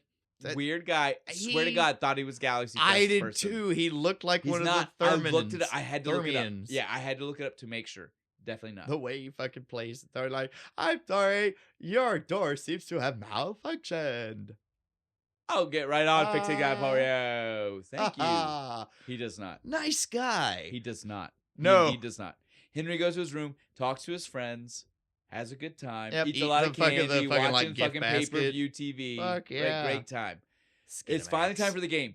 It's game time. Why the fuck was Brickma in a suit? He was going to wear that suit to the field and then change into his uniform? I guess. It was weird, right? Yeah, a little bit. Okay, especially from Brickma. He should have been full gimmick already. I had this shit already strikes me on. He's got his bag. mouthful of Yeah, seeds. he's got the chew in there. No chew. That guy with sunflower seeds. He tells us all the time. Those are my lucky special. seeds. Yes, dude. It's only seeds. He choked on them. It's only seeds. That guy does not believe in tobacco. Okay? just chew gum. Just chew Okay. gum. Okay. Coach chews gum. Sal's Yes. chewing gum through the whole fucking movie. The seeds and tobacco is so gross. This was a lot of fun. He gets stuck in the door. It was priceless, right? Yeah. He goes in. one doors- door, and then it just slides shut. Henry left seconds before he got there, right? Like that was the beauty. Like you see him walking, and Henry was like, "Oh, I gotta go." Darts out the door. And as soon as he gets in there, he knocks on the door, and the other door shuts behind him, and he's just trapped. Little help. A little help now. Dude, priceless, man, priceless. This was fun. We see Henry. He's cleaning up, right? Like Yeah, he's he is taking people killing out it, left man. and right. Like we get a little mini montage right here. He's really having Striking fun, doing motherfuckers things out. he's got to do. It's Then we time get the moment from the coach. Coach, you feeling good today, Henry? Yeah, I feel I great. feel great. Good. You're up. What? What the fuck do you mean I'm up? It said your turn to bat. No. This was fun though. Oh The my Henry god, at oh my bat. god, oh my god, No. oh my god. He was freaked out. Everybody's freaked out. This pitcher was a dickhead. Mm. He tries to hit him a couple times. Everybody is mad. Dude, the team, The team. they're about Mom, to come out of the check, dugout. coach. They're gonna jump this fucking guy. How dare you throw a ball at our Dude, boy? and he keeps just giving them the look like, what? What the fuck am I Fuck supposed you. to look how goddamn small he he yells is? it. He yells it at the ump. Where's his strike zone even at? It's right here. I But, stand like, by this. He's like I 3 feet tall, so it'd Right. be like this. No, I stand by this. He has a strike zone because Little League exists, and there's a strike zone that there are still umps that have to call, Yeah. right? So there is a strike zone. The problem is that as an adult at full size, the strike zone for Henry is below muscle memory Yes, he's throwing, gonna, like throw like down further, right? And he's shit. not used to that because for anybody else, that would be outside the strike zone. I'd have just lobbed it, just kind of underhand, kind of hit him in the face. Yeah, You got to do the floater. yeah, floated. I'd have floated it and hit him right in the skull. It would have just bounced off. He'd have been like, wouldn't have hurt. Yeah, I do have to stand by though. When he bitches, he's right. Yeah, What is I'm his kind of strike with zone? the pitcher here. I'm like, this is a little unfair. The strike zone is just like outside his muscle core. Yeah, it's like he's too throwing. fucking small. Yeah. Come on, he's 4 foot fucking tall. Henry does finally get walked. I do love the last ball he swung on, but it was after the it ump was called after it, it called. The at first time first I I watched was like, it, I was like, bullshit. bullshit. But when the ump did no, call, my wife said the same Yeah, thing. the She was ump- like, "Watch, he calls it. He If calls he calls it, it, it's called. It it's doesn't after." matter." And I was like, "I get it, but that I agree with. Still. I kind of agree with the pitcher. He swung at it. Come on, Like if he swung at it intentionally, comically on purpose, intentionally, right? Like, Yeah, but he swung at it wanting to hit the ball, not to make a joke. yeah. If he did like Yeah, if it was a like joke, mocking swing, it'd have been. but fine. that's not no. what He we was got. swinging like Yeah. he was actually trying He to thought hit he was it. hitting the ball. He Come was that on. delayed. He thought he was hitting the ball. Yeah. I feel a little bad. But so for he this gets his pitcher. base. He gets his base. Dude, this gets wild. This is Pitcher, our beginning pitcher, of Little League, right? This pitcher. is Little League in Oh, baseball. totally, dude. We all Uh, did this shit. He pulls the pranks to get to set. He does indeed get to second after pulling the pitcher's got a big butt. I like how he looked. He looked at his ass like, I do not. Do I not? Fuck you. Throws it. The messing with the first baseman, the Yep. first baseman being like, I got you. I- Dude, the ump that was calling it was just like done Done. with it. Stop. God I damn love it, dude. He gets to second. He's about to start pulling it again. What happens? Pitcher fucking beans a player, and he goes, That was "That's for on you. Poor Suarez. Man, poor Dude. Suarez takes Yeah, it no, he straight in the didn't fucking deserve that, head, dude. dude. Like I was Did not bullshit. deserve that." And so Henry said, "Fuck, okay, All right, fine. I'll back off. I'll be quiet. whatever." Next guy. Next hit, fucking in the park home run, right? If Henry would have paid attention. Instead, we get a double play, which is still great. I'm Yeah. not downplaying the double play. But if Henry would have paid attention, that could have been Too an busy in the- going. Whoa. right. If Henry would have paid attention, that would have been an in the park 3-run. Oh yeah, it would have been a grand Right? slam, dude. Fuck, Henry fucked that up. Because he was just so into it. He was watching. He was watching the game instead of Like, being in the game. cool. That ball went far. Oh, I should shit, run. I should run. Well, he didn't even have an oh shit, I should run moment. Because Suarez is right goddamn Suarez behind yells, him, man. "You should run." Andale, come on, man. He- I've had this happen. He stays half an inch in front of him the whole time. I relate. I relate so much. This literally happened to me when I was playing baseball. I was trying so hard. Kid hit the ball. I'm so on much second. fun to watch. I am trucking, Listen, dude. you almost wanted to see Suarez pick him up. You're right. And hold him in front of him so that way he'd still touch base first. There's nothing more depressing than like thinking you're running for everything you've got. Now listen. And then you look behind you and dude's Now kind of listen. jogging behind you. So now we got a double play. Woohoo! This is the part where we get another montage, right? Yeah, where he gets like Sports Illustrated. Well, again, and all of what we have seen has been the game while Brickma was locked in the closet, or not closet. yeah, he's part of the montage where they let him out. Shit. We can't miss the fact that this has all been that game, and then we see montage. Montage starts without Brickma. Brickma is part of the montage, implying maybe they were gone. He's like a day behind them, when I they guess. got him out. Yeah. It's a wild thing. 72 hours locked in between two doors. During the montage, though, we have to point out, this is when we finally see Henry taking out some real ball players. Yeah. Barry Bonds. Fucking Barry Bonds, man. Remember that shit? Listen, you want to hear something? I looked this up. He is not even in IMDb with his own name. He is in IMDb as one of the big whiffers because he whiffed the ball and missed it. I was like, dude, they great. have him in his own uniform with his name, Bonds, and they wouldn't credit him as himself. He even has a line. He says, "Man, that was pretty good." He has lines. Credited as the big whiffer. One of the not even big the whiffers. biggest. One of the big whiffers. This is when Chet finally he saves the day, right? Like they get home, flight. Home. Dude, the montage ends with them. Yeah, they get off home, the plane, right? and the fucking they paparazzi ended their 10-day travel run, and they're going home. Henry can't get to mom. Like they see each other. Like, Mom, like they're talking. Henry. Maybe a beginning of the telepathy. But yeah, they're talking to each other. They can't get to each other. Chet sees jumps this and in, he says, grabs "Fuck and pulls this! him I'm getting through you. it. I got you. Fuck the paparazzi." Run and jump in the fucking limo, fucking Beatles He's like, "Look, style. you guys can drop me off a street away." Man, fuck that, dude. We're not paying for this. Henry is turning into Mr. Matchmaker here. He's mixing the drinks. He's putting on the Tony Bennett. Well, again, at this point, though, they're like, "Look, dude, that's not even. We're not paying for that. That's 100% on Mr. Carson. Yeah, he paid for this shit, dude. We're not paying for that. You don't need to worry about that, dude. Just we'll take you home. The driver will do what we tell him to. Yes, Henry, though, I want to point out, like you said, he's helping put on the moves. He's setting the mood. He's getting the drinks. Can we address though how little she cared that she was like, "How'd you learn how to do this?" "Oh, I've been pouring drinks and making things for people on the road." She laughed like it was okay. You know, she wasn't like real drinks. Wait a minute. So you're telling me the team has been having booze. you play bartender on the road? Yeah, like with booze. Have you only been? Should try my fucking Sidewinder. It's great. No, dude, it was wild for her to not care at all. Margarita, mine are the best.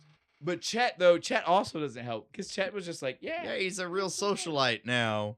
She said, "Oh." Again, though, she just goes, okay, cool. All right, babe. Again, we're really seeing, though, that he is pushing them together. Nobody actually says it out loud, but we see that that's what's happening. Because they're okay with it. We've seen that since it's wild how early in the movie we seen it for it to just now. Yeah, man. As soon as she saw him, she was like, "That guy, I want that one." This scene This was wild, though, because this scene cuts directly into another night at a celebration party. Yeah. Like, couldn't we have at least dropped him off and then shown us the other night?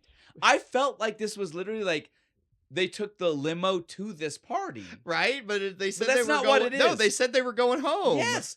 So this was weird. This was a weird cut for sure. Like a 3-day cut, and suddenly we got the owner fucking dancing with hot bitches.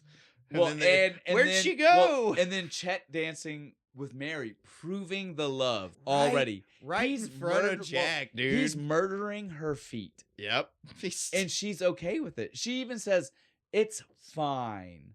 Don't you worry about it." Did no one else's, aunt or grandma teach them how to dance? I don't know. Mine did. My Aunt Tammy taught me how to I dance. knew how to dance. I have but never once stepped regardless, on a bitch's feet. well, no, here's how I'm going to tell you that regardless of knowing how to dance, not stepping on someone's feet, Right? pretty simple. But movies make you think like all guys do it. Like we're just going to stomp on your fucking toe. We definitely know that Henry and Chet do it if nobody else in this movie does it. This was great, though. This proves what I was telling you earlier, this next part, right? This is where Brickma proves how valuable he is to a team that has a kid on it, right? Yeah. Because they are at a very adult party that is at a rented out club with booze, serving booze with bitches. And so Henry is not... He shouldn't be here. He really shouldn't. He should not be here. And Brickma says, look, Henry, you come with me. Sometimes you got to live like a rock star, man. Everything's free. And these two chicks are there and they're all so you hot. think he's being like, dirty. Hey, you ladies. Think he's being dirty. Excuse me. I need you to move. Move. Fucking pinball machine. Dude, this is the I moment. love it. He pushes Henry out of the way. He's like, no, I'm up first. Get out of my way. Listen, now that you know what I told you about Daniel Stern and why he wanted to make the movie, doesn't it make so much more sense why he's this guy? Yeah, why he's the he guy is the character that trying is to protect him and like, the kid, like, hey, let's go play keeping video the games. kid from seeing the craziness around him. You don't need to know about the drugs and the whores, man. Again, you're 12. The small scene that he shows off how good he is. It's fantastic. I love it. I love this man. MVP Daniel Stern. I mean, everybody did good in this movie, but like the few times he's in here is great. During this party scene, though, we see, as if we didn't already have a problem with Fish and Jack, they cross major lines. Dude, what the fuck is because this? They see Mary and Chet close. And so Fish is like, look, you want to get him out of the way? I got a couple ideas for you. You get her to sign this contract for the Yankees? The Yankees want to buy him. You'll be in New York and rich, million. And it'll solve all your problems. Listen to me. He's right. That would solve the problems, right? Because they would be in New York. Yep. Chet would still be with this team. Yep. Solve the issues. Perfect. Jack had to be super greedy. Jack said, I want you to fucking get rid of him. Yeah, make sure that fuck his career. Screw him the fuck over. I love that what happens next was so fucking ill thought of by everyone that they didn't realize they actually fucked everything. Yep. Right? He said, I want you to get rid of him. That's the plan. You do that and I'll definitely do what you want. His plan to get rid of Chet was just gonna bench him the rest of the season. Just gonna bench you. If he's benched the rest of the season, what does he have more of? Free time? Yeah. Free time to do what? Date Mary. What the fuck? This was the man. dumbest plan I've ever put me seen. on the bench. I'll spend my free time banging your girl. Listen, and that's how I read in weird, freaky ways. That's even how I read the way we see the rest of everything happen. That's the way it plays out. Fish knew that's what's gonna happen. He's just like, yeah, sure, I'll screw you over to where Chet gets to bang your girl all the time, and I still get my money. It was wild, dude. I can't believe that's what we saw, right? Like, I was like, how did you think that was work? Like, you had what you wanted. You were going to be in a different state. 10% with her because her kid was with you. You said fire him too, and it fucked everything, dude. He had to go for that extra. That's right. He fucked himself. Because the ego demanded that he suffer. I couldn't just take the win. And what happens here, though? After we see this, Fish tells Coach, you gotta get rid of him, you're gonna bench him, and fucking Chet gets pissed off, grabs Henry, sits in the car. You don't listen to people. Fuck people. This game is not as serious as they want you to think it is. Because one day it's all gonna fucking be over. I both agree with what he said, but also think he should never have had that kid in the car with him, because that's how accidents happen and little kids die. Yeah, because he's kind of screaming and driving at the same time. Right? Horrible idea. Fuck everything. Listen to me. I'm gonna stare over here. They do it all the time in movies where they're like just staring at the person they're talking to in a car while they're driving for 10 minutes. Now, luckily though, when it ends, Henry gets home. But when he gets home, he can't find Mom. Who can he find? It's fucking Jack. Fuck Where Jack. the fuck were you? We had a photo shoot. I sent had a limo. Well, they were there. Where the hell were you? Chet drove me home. I am so fucking sick of this guy. He is not your dad. I'm not your dad. Your dad is a deadbeat whore fucker, and you Your suck. mom- And your mom is a slut. Basically, just like none of those words were said, but that is the gist of the conversation he tries to have with this kid. And on top of saying these things to the kid, he does what? Puts hands on him. Fucking grabbed the kid. The first time was still not okay. No, but not enough to hit him for. No, the second one. Fuck you, man. Me as a dad, I'm telling you right now. Dude, I'm not even a dad. If I saw somebody do that, I'd fuck him up. Listen, I'm telling you right now. We know there's a baseball bat in that house. Fuck yeah. Baseball I'll bust bat. your skull It wouldn't open. have been a punch. It'd have been a baseball bat across the Got face. a tennis dude. racket? I'll give you the Jim Cornette special, motherfucker. But yeah, it was the thing, right, dude? Like, oh shit. You know what I feel like we forgot at some point? The Pepsi commercial where he's pissed off his friends. Yeah, he makes it's not big. The movie actually, it's a big moment, but the movie plays it really quickly. It's really it's pretty. He missed a moment with his friends, and because he was doing the Pepsi commercial, they were mad. George is pissed, and they have a fight. I mean, who the fuck has? But we barely even see it. Yeah. This is what happened right before Chet got the. Well, again, we barely missed it. That happened right before Chet got the news that he was fired. It's or taking the rest of the season. Yeah, and that's it. It's immediately resolved the next time we see George and Clark. This is we're about to get to the resolution. That's why I had to be like, we missed it. Yeah, that's right. It won't make sense if we don't tell you. Because the boat's finished, right? We're ready to go. Can I tell you how much I love George for being the bigger guy? Dude, I mean... Because he comes up, dude, and like Henry's like, they still hate me. And then George looks up, and George, being the bigger guy, says... You coming? Are you coming? Come on, man. Are you cool? Like, I've had this shit happen. Like me and my friends would That's the fight. best type of being the bigger man, too. Exactly. Because it's not even like he says to you, like, look, I don't care, right? Like, he literally just said, come on. He literally said... It's over. We're not talking about it. Yeah, it happened. It's done. It's so done. We don't need to we address threw hands. It's over. I've had friends like this. George is good people. Yeah, me and Lettingham would do this shit all the time. George is good people, right? Like that's all. I mean, he had to deal with his own bullshit. Look, they fought about it. It's over. The boat ride goes back to making me feel like this was a pallet with an engine. We see it. It's a real boat. Is. But the way they play the scene, it would have worked better with a pallet with an engine on it, right? Like, holy shit. Be careful. Don't move. I can't believe 3 of them are in the boat. I can't believe they get 3 more, in dude. The boat. Oh my god. Because they get that same fucking girl from the beginning, the friend one, to come in. And I was like, stop. I can't believe that's what we see right now. I mean, fuck yeah, dude. Way to go, guys. You all got a chick. And you had a great time out on the lake. Finally now, after that moment, ready to get to the end, right? Like there's quite a bit of movie left. There's not quite a bit of talking about the movie. Yeah, there's a lot of movie, but not a lot of plot. So at this point, Henry knows he wants to be a kid. Yep. That locked it in, right? Yeah, like he had him hanging out with his boys. He was like, shit. I want this more than I want baseball. I can do baseball later. I'm still 12. So he goes and he tells Mr. Carson, look, this has been great, but I'm not going to come back next season. Can we address, though, he is there in normal clothes. The game is about to start. There's a fine.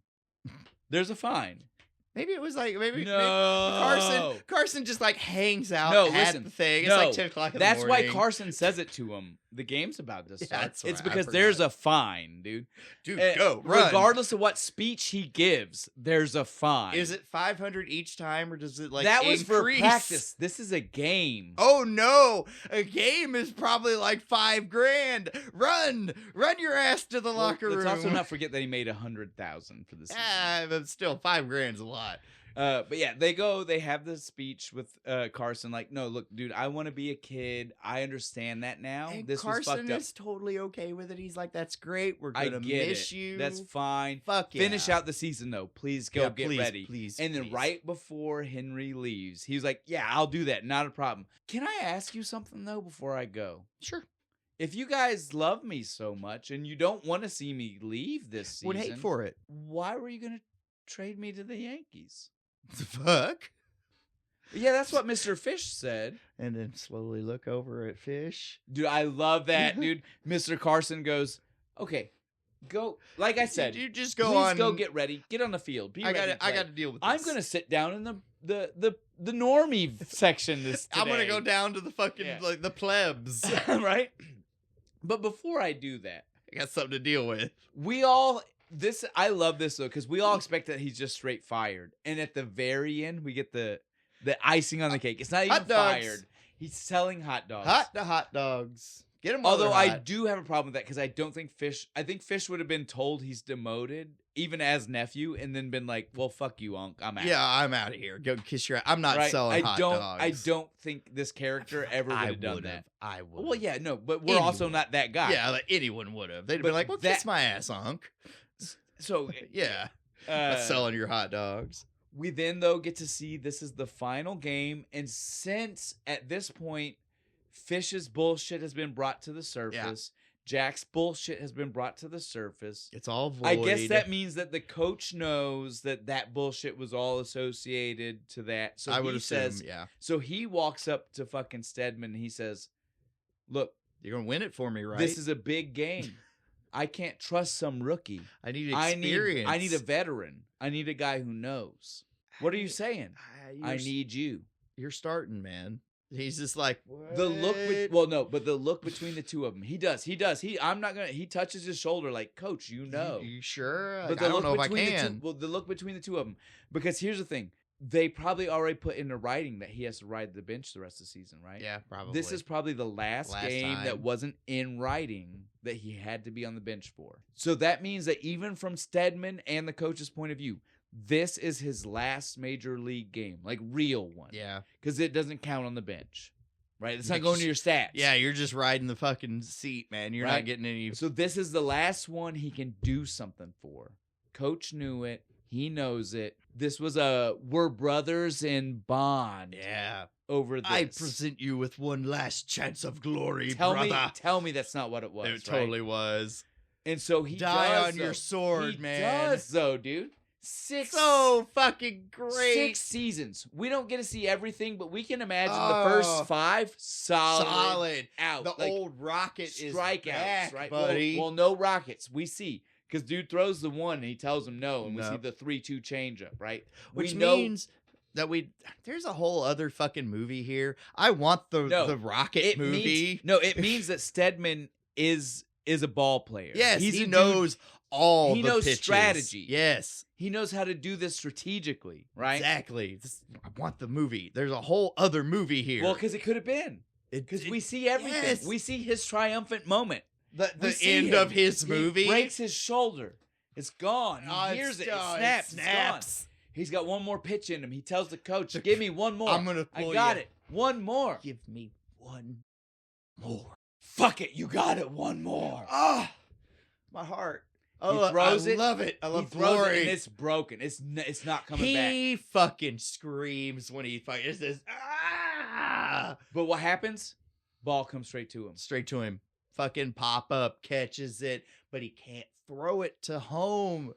So what do you do? You fucking truck it. You book it. It's the most epic play ever. This was wild. He dives for it to get him. Listen, they're both running like locomotive trains. This is literally like the scene in fucking, again, I've already said, A League of Their Own. It's the end. It's Kit running, right? Yeah. But instead of just her running, it's 2 people both running. Of them. Oh my god, dude, it's so insane. You almost wanted just like a crash at the end, just a fucking smear, and they just fall off of the thing, and you're out.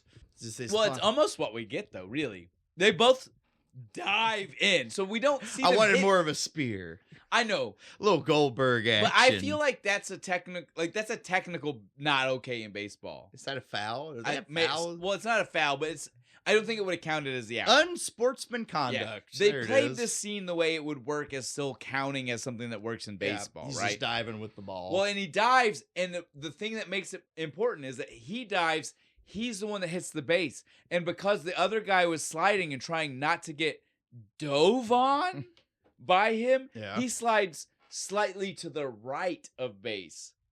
Just misses it. So it's totally It's literally, if he wouldn't have ran, it would not have worked. If he could have thrown, it wouldn't have worked. Yeah. It only works because that guy slid to the right because he was like, I don't want you jumping on me. After this, though, he says, I'm done. I pulled off we got the next inning. Yep. We're still ahead 1 run.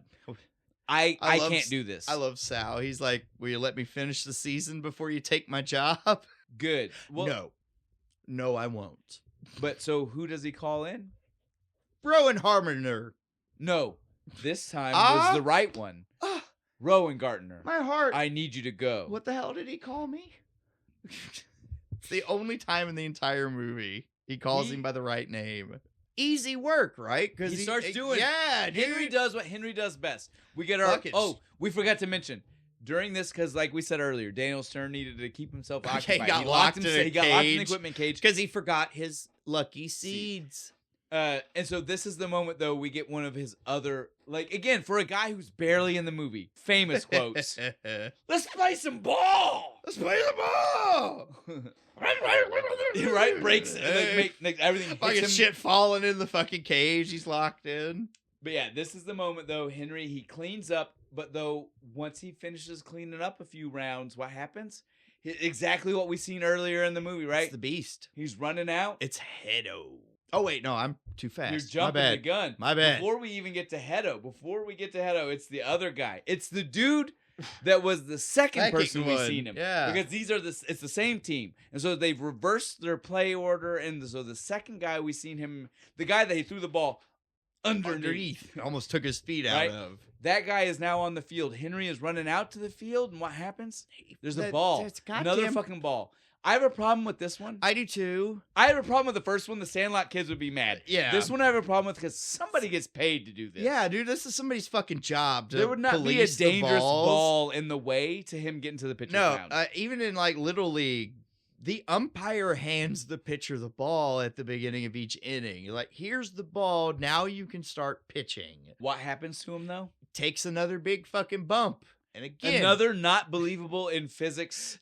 5 feet in the air. Like 30 feet in the air. He just does a big flip off into space, comes back down, creates a crater. And somehow, even though Yamcha last time he broke his shoulder so bad he probably needed surgery and a cast for 4 months, this time hits the ground and goes, I'm good. Oh, I feel looser. It technically, right? It fixed it. It put it back to normal, so it fixed it. But so now he's like, okay, I'm ready to pitch at this guy. What happens though? He can't. It bounces in front of the fucking plate and shit, and the catcher's like, what the fuck was that? He's got to throw balls, dude. He keeps trying, man. The catcher keeps calling for the thing, and he keeps going, no. Well, I have such a problem with the fact that, again, I mentioned this earlier. Why are we calling it? This kid can't pitch anything else.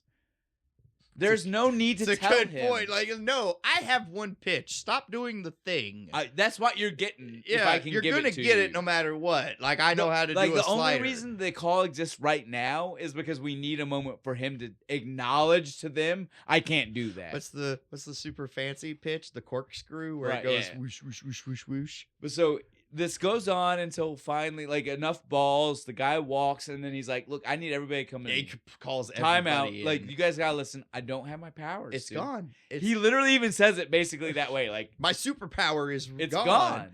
But it's okay. I have a plan. The way everyone out on the field just said, "Okay, okay, cool. What is it?" No, well, not even just that he had a plan. The fact that he said, "My super pitch is gone," and they're like, sweet. Yeah, that makes sense. Now what do we do? I understand what you're saying. It's like, yeah, I saw that. So right? What do we do now? The fact that they all acted like that was normal is crazy. They're just a group of chill guys. They smoked a bunch of fucking weed right before the match. So here we go, though. He pulls out more Little League play, right? This is the time we get... This is my favorite part of the fucking movie, where he starts just doing, like, fucking, like, playground fucking t-ball, so dude. This time, it's, again, like we already said, this is that batter. This is the one that was the guy that was the second guy he ever pitched against that he almost hit with the ball. Yep. Not the one he did. No, not the guy who took it in the back. The one that jumped over the ball. Almost lost a foot. Right?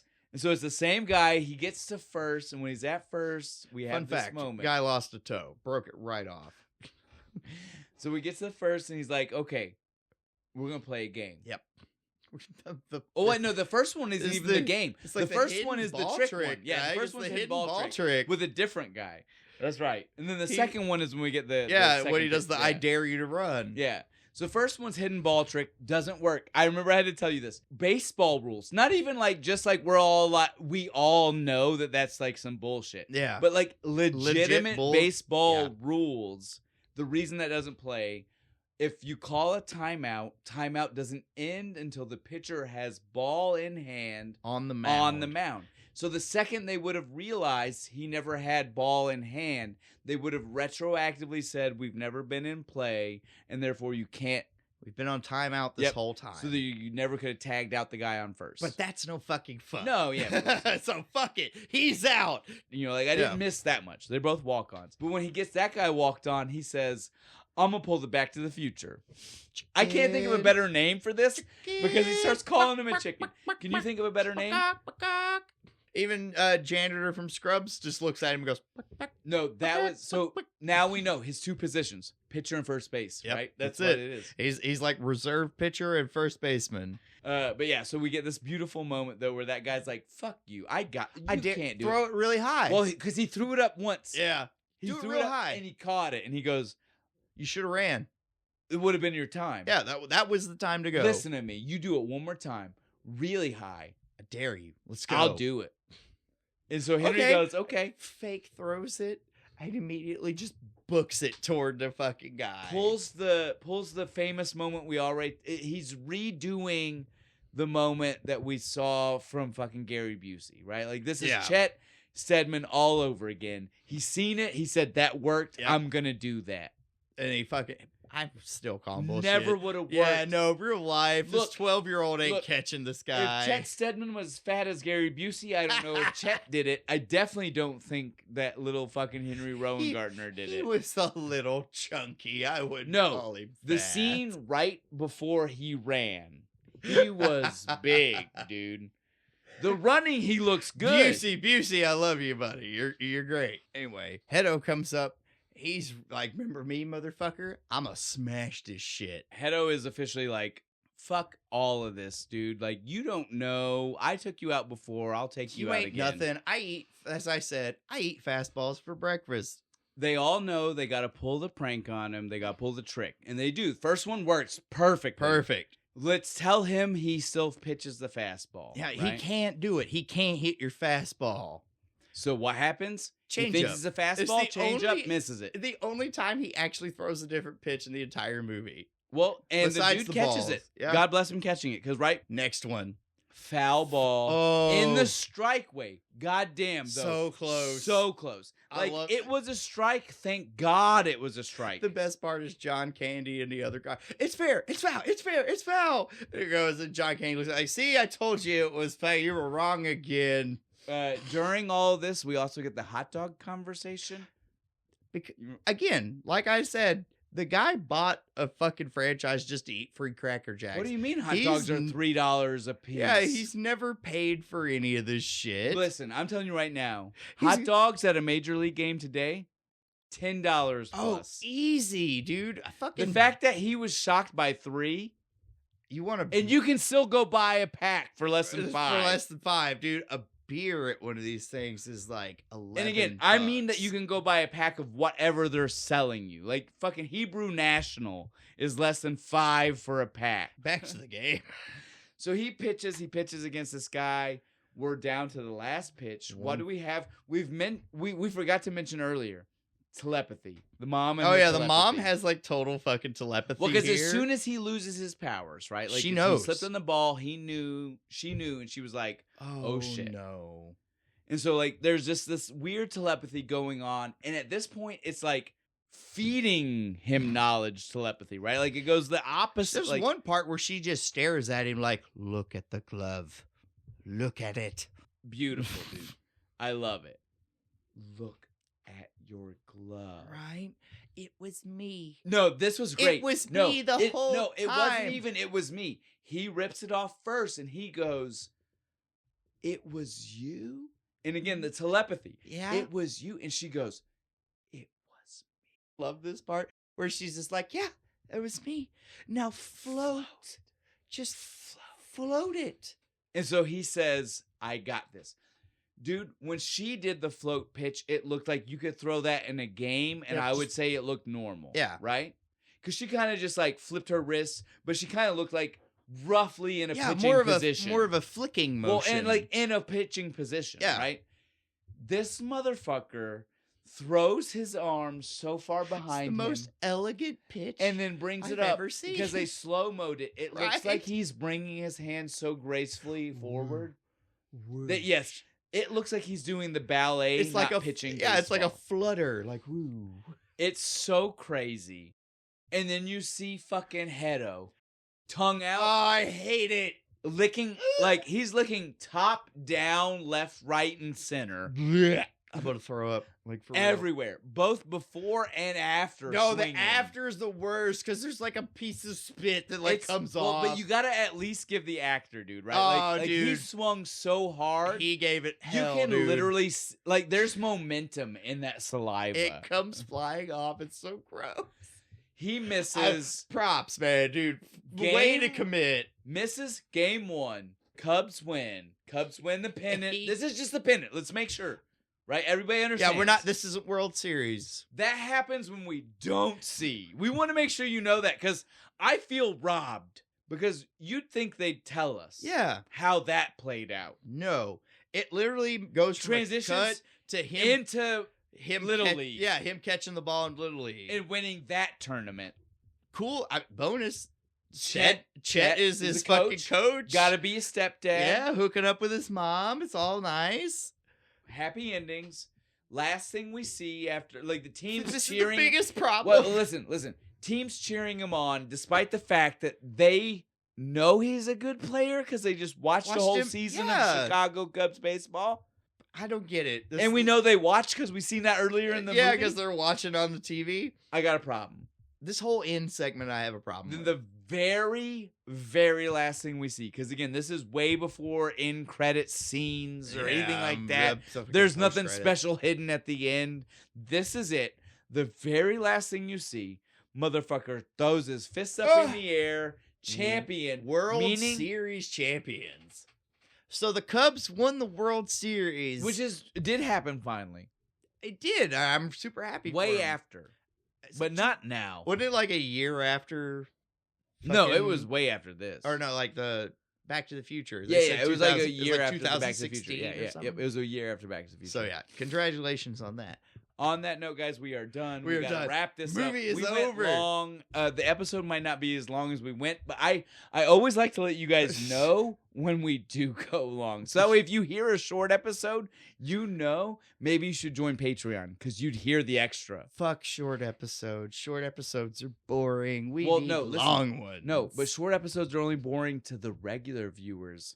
If they want to go to Patreon. Yeah, there you go. They Patreon.com/Kentucky Fried Critics. So again, I remember this fucking I was link. trying to make a point. They should listen to the Patreon. I remember the link. All right. I'm proud of me. On that note, we are definitely done. We need to wrap this up. Yep. So this beer, double Jesus. high pitch. It is double.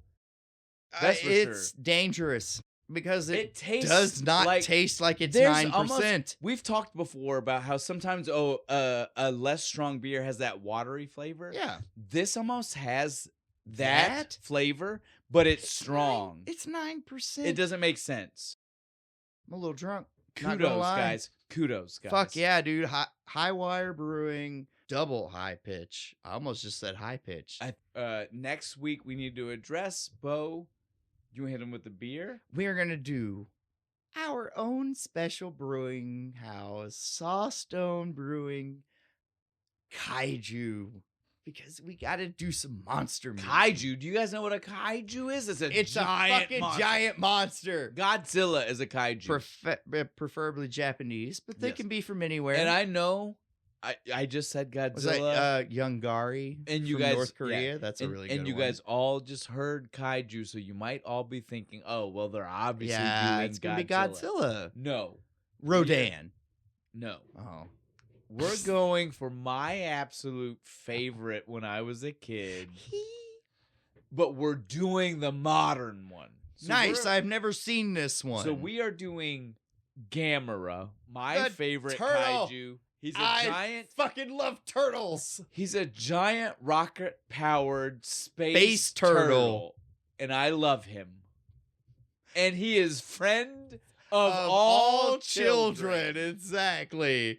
I love Gamera. So we are doing the most recent one because neither of us have seen that, and you guys know how rare that is. Yeah, dude. For it to be a movie Neither one of us have seen. So we are doing Gamera the Brave is the 2006 release. We hope to see you guys next week. On that note, I think we're done. Bo, do you want to wrap it up for us? All right. As always, like, comment, subscribe, share, do all of the things. Give me some fucking props. We work really hard, and I'll see you next time. Dude, let's go fucking play baseball. And where's Jack? Jackaboy! Everybody. Come tell us about the baseball. All right, guys. You heard Bo. I almost forgot, but we got Jack here with us today, and he is wanting to talk about this movie because he loves some Rookie of the Year, especially because he's playing baseball too. He's in Coach Pitch this year. You guys can't see because unfortunately we had some issues with our camera today and it cut out on us. Again, it's happened a couple of times, but they saw most of it. Mhm. They're just not getting to see you, but they saw most, okay? I promise. Okay. Okay. But so yeah, Jack is, you guys can't see, so I'll paint the picture for you. He's got red hair, and I'll take a picture for that. People will get to see that. Okay. But he is in his full baseball gear for this year. He is part of the Reds team with his red hair and his white pants and black and red shirt. But he is here today to talk to you guys about his favorite part of this movie, right? Yeah. Go ahead, bud. What's your favorite part? It's the thing, of the little boy, Henry? Henry with his arm just The first back time? so far, That first time? Yeah, and then he threw it so far to He- 435 feet. Look at you. You know exactly how far it was. I'm proud of you. You know that, right? Yeah, they said it in the movie. I know they did, but still, most people wouldn't remember that, bud. You got to give yourself credit. That's good. You're good. Okay. You're good at remembering. I remember, the mom played baseball. She did play baseball. What was her pitch? Do you remember what her pitch was called? Coach Float it. It's the floater. But Dad didn't play baseball. It was never the dad. That's right. It was Yeah. actually her the whole The time. dad- What are you going to say to everybody? Subscribe and hit the like button.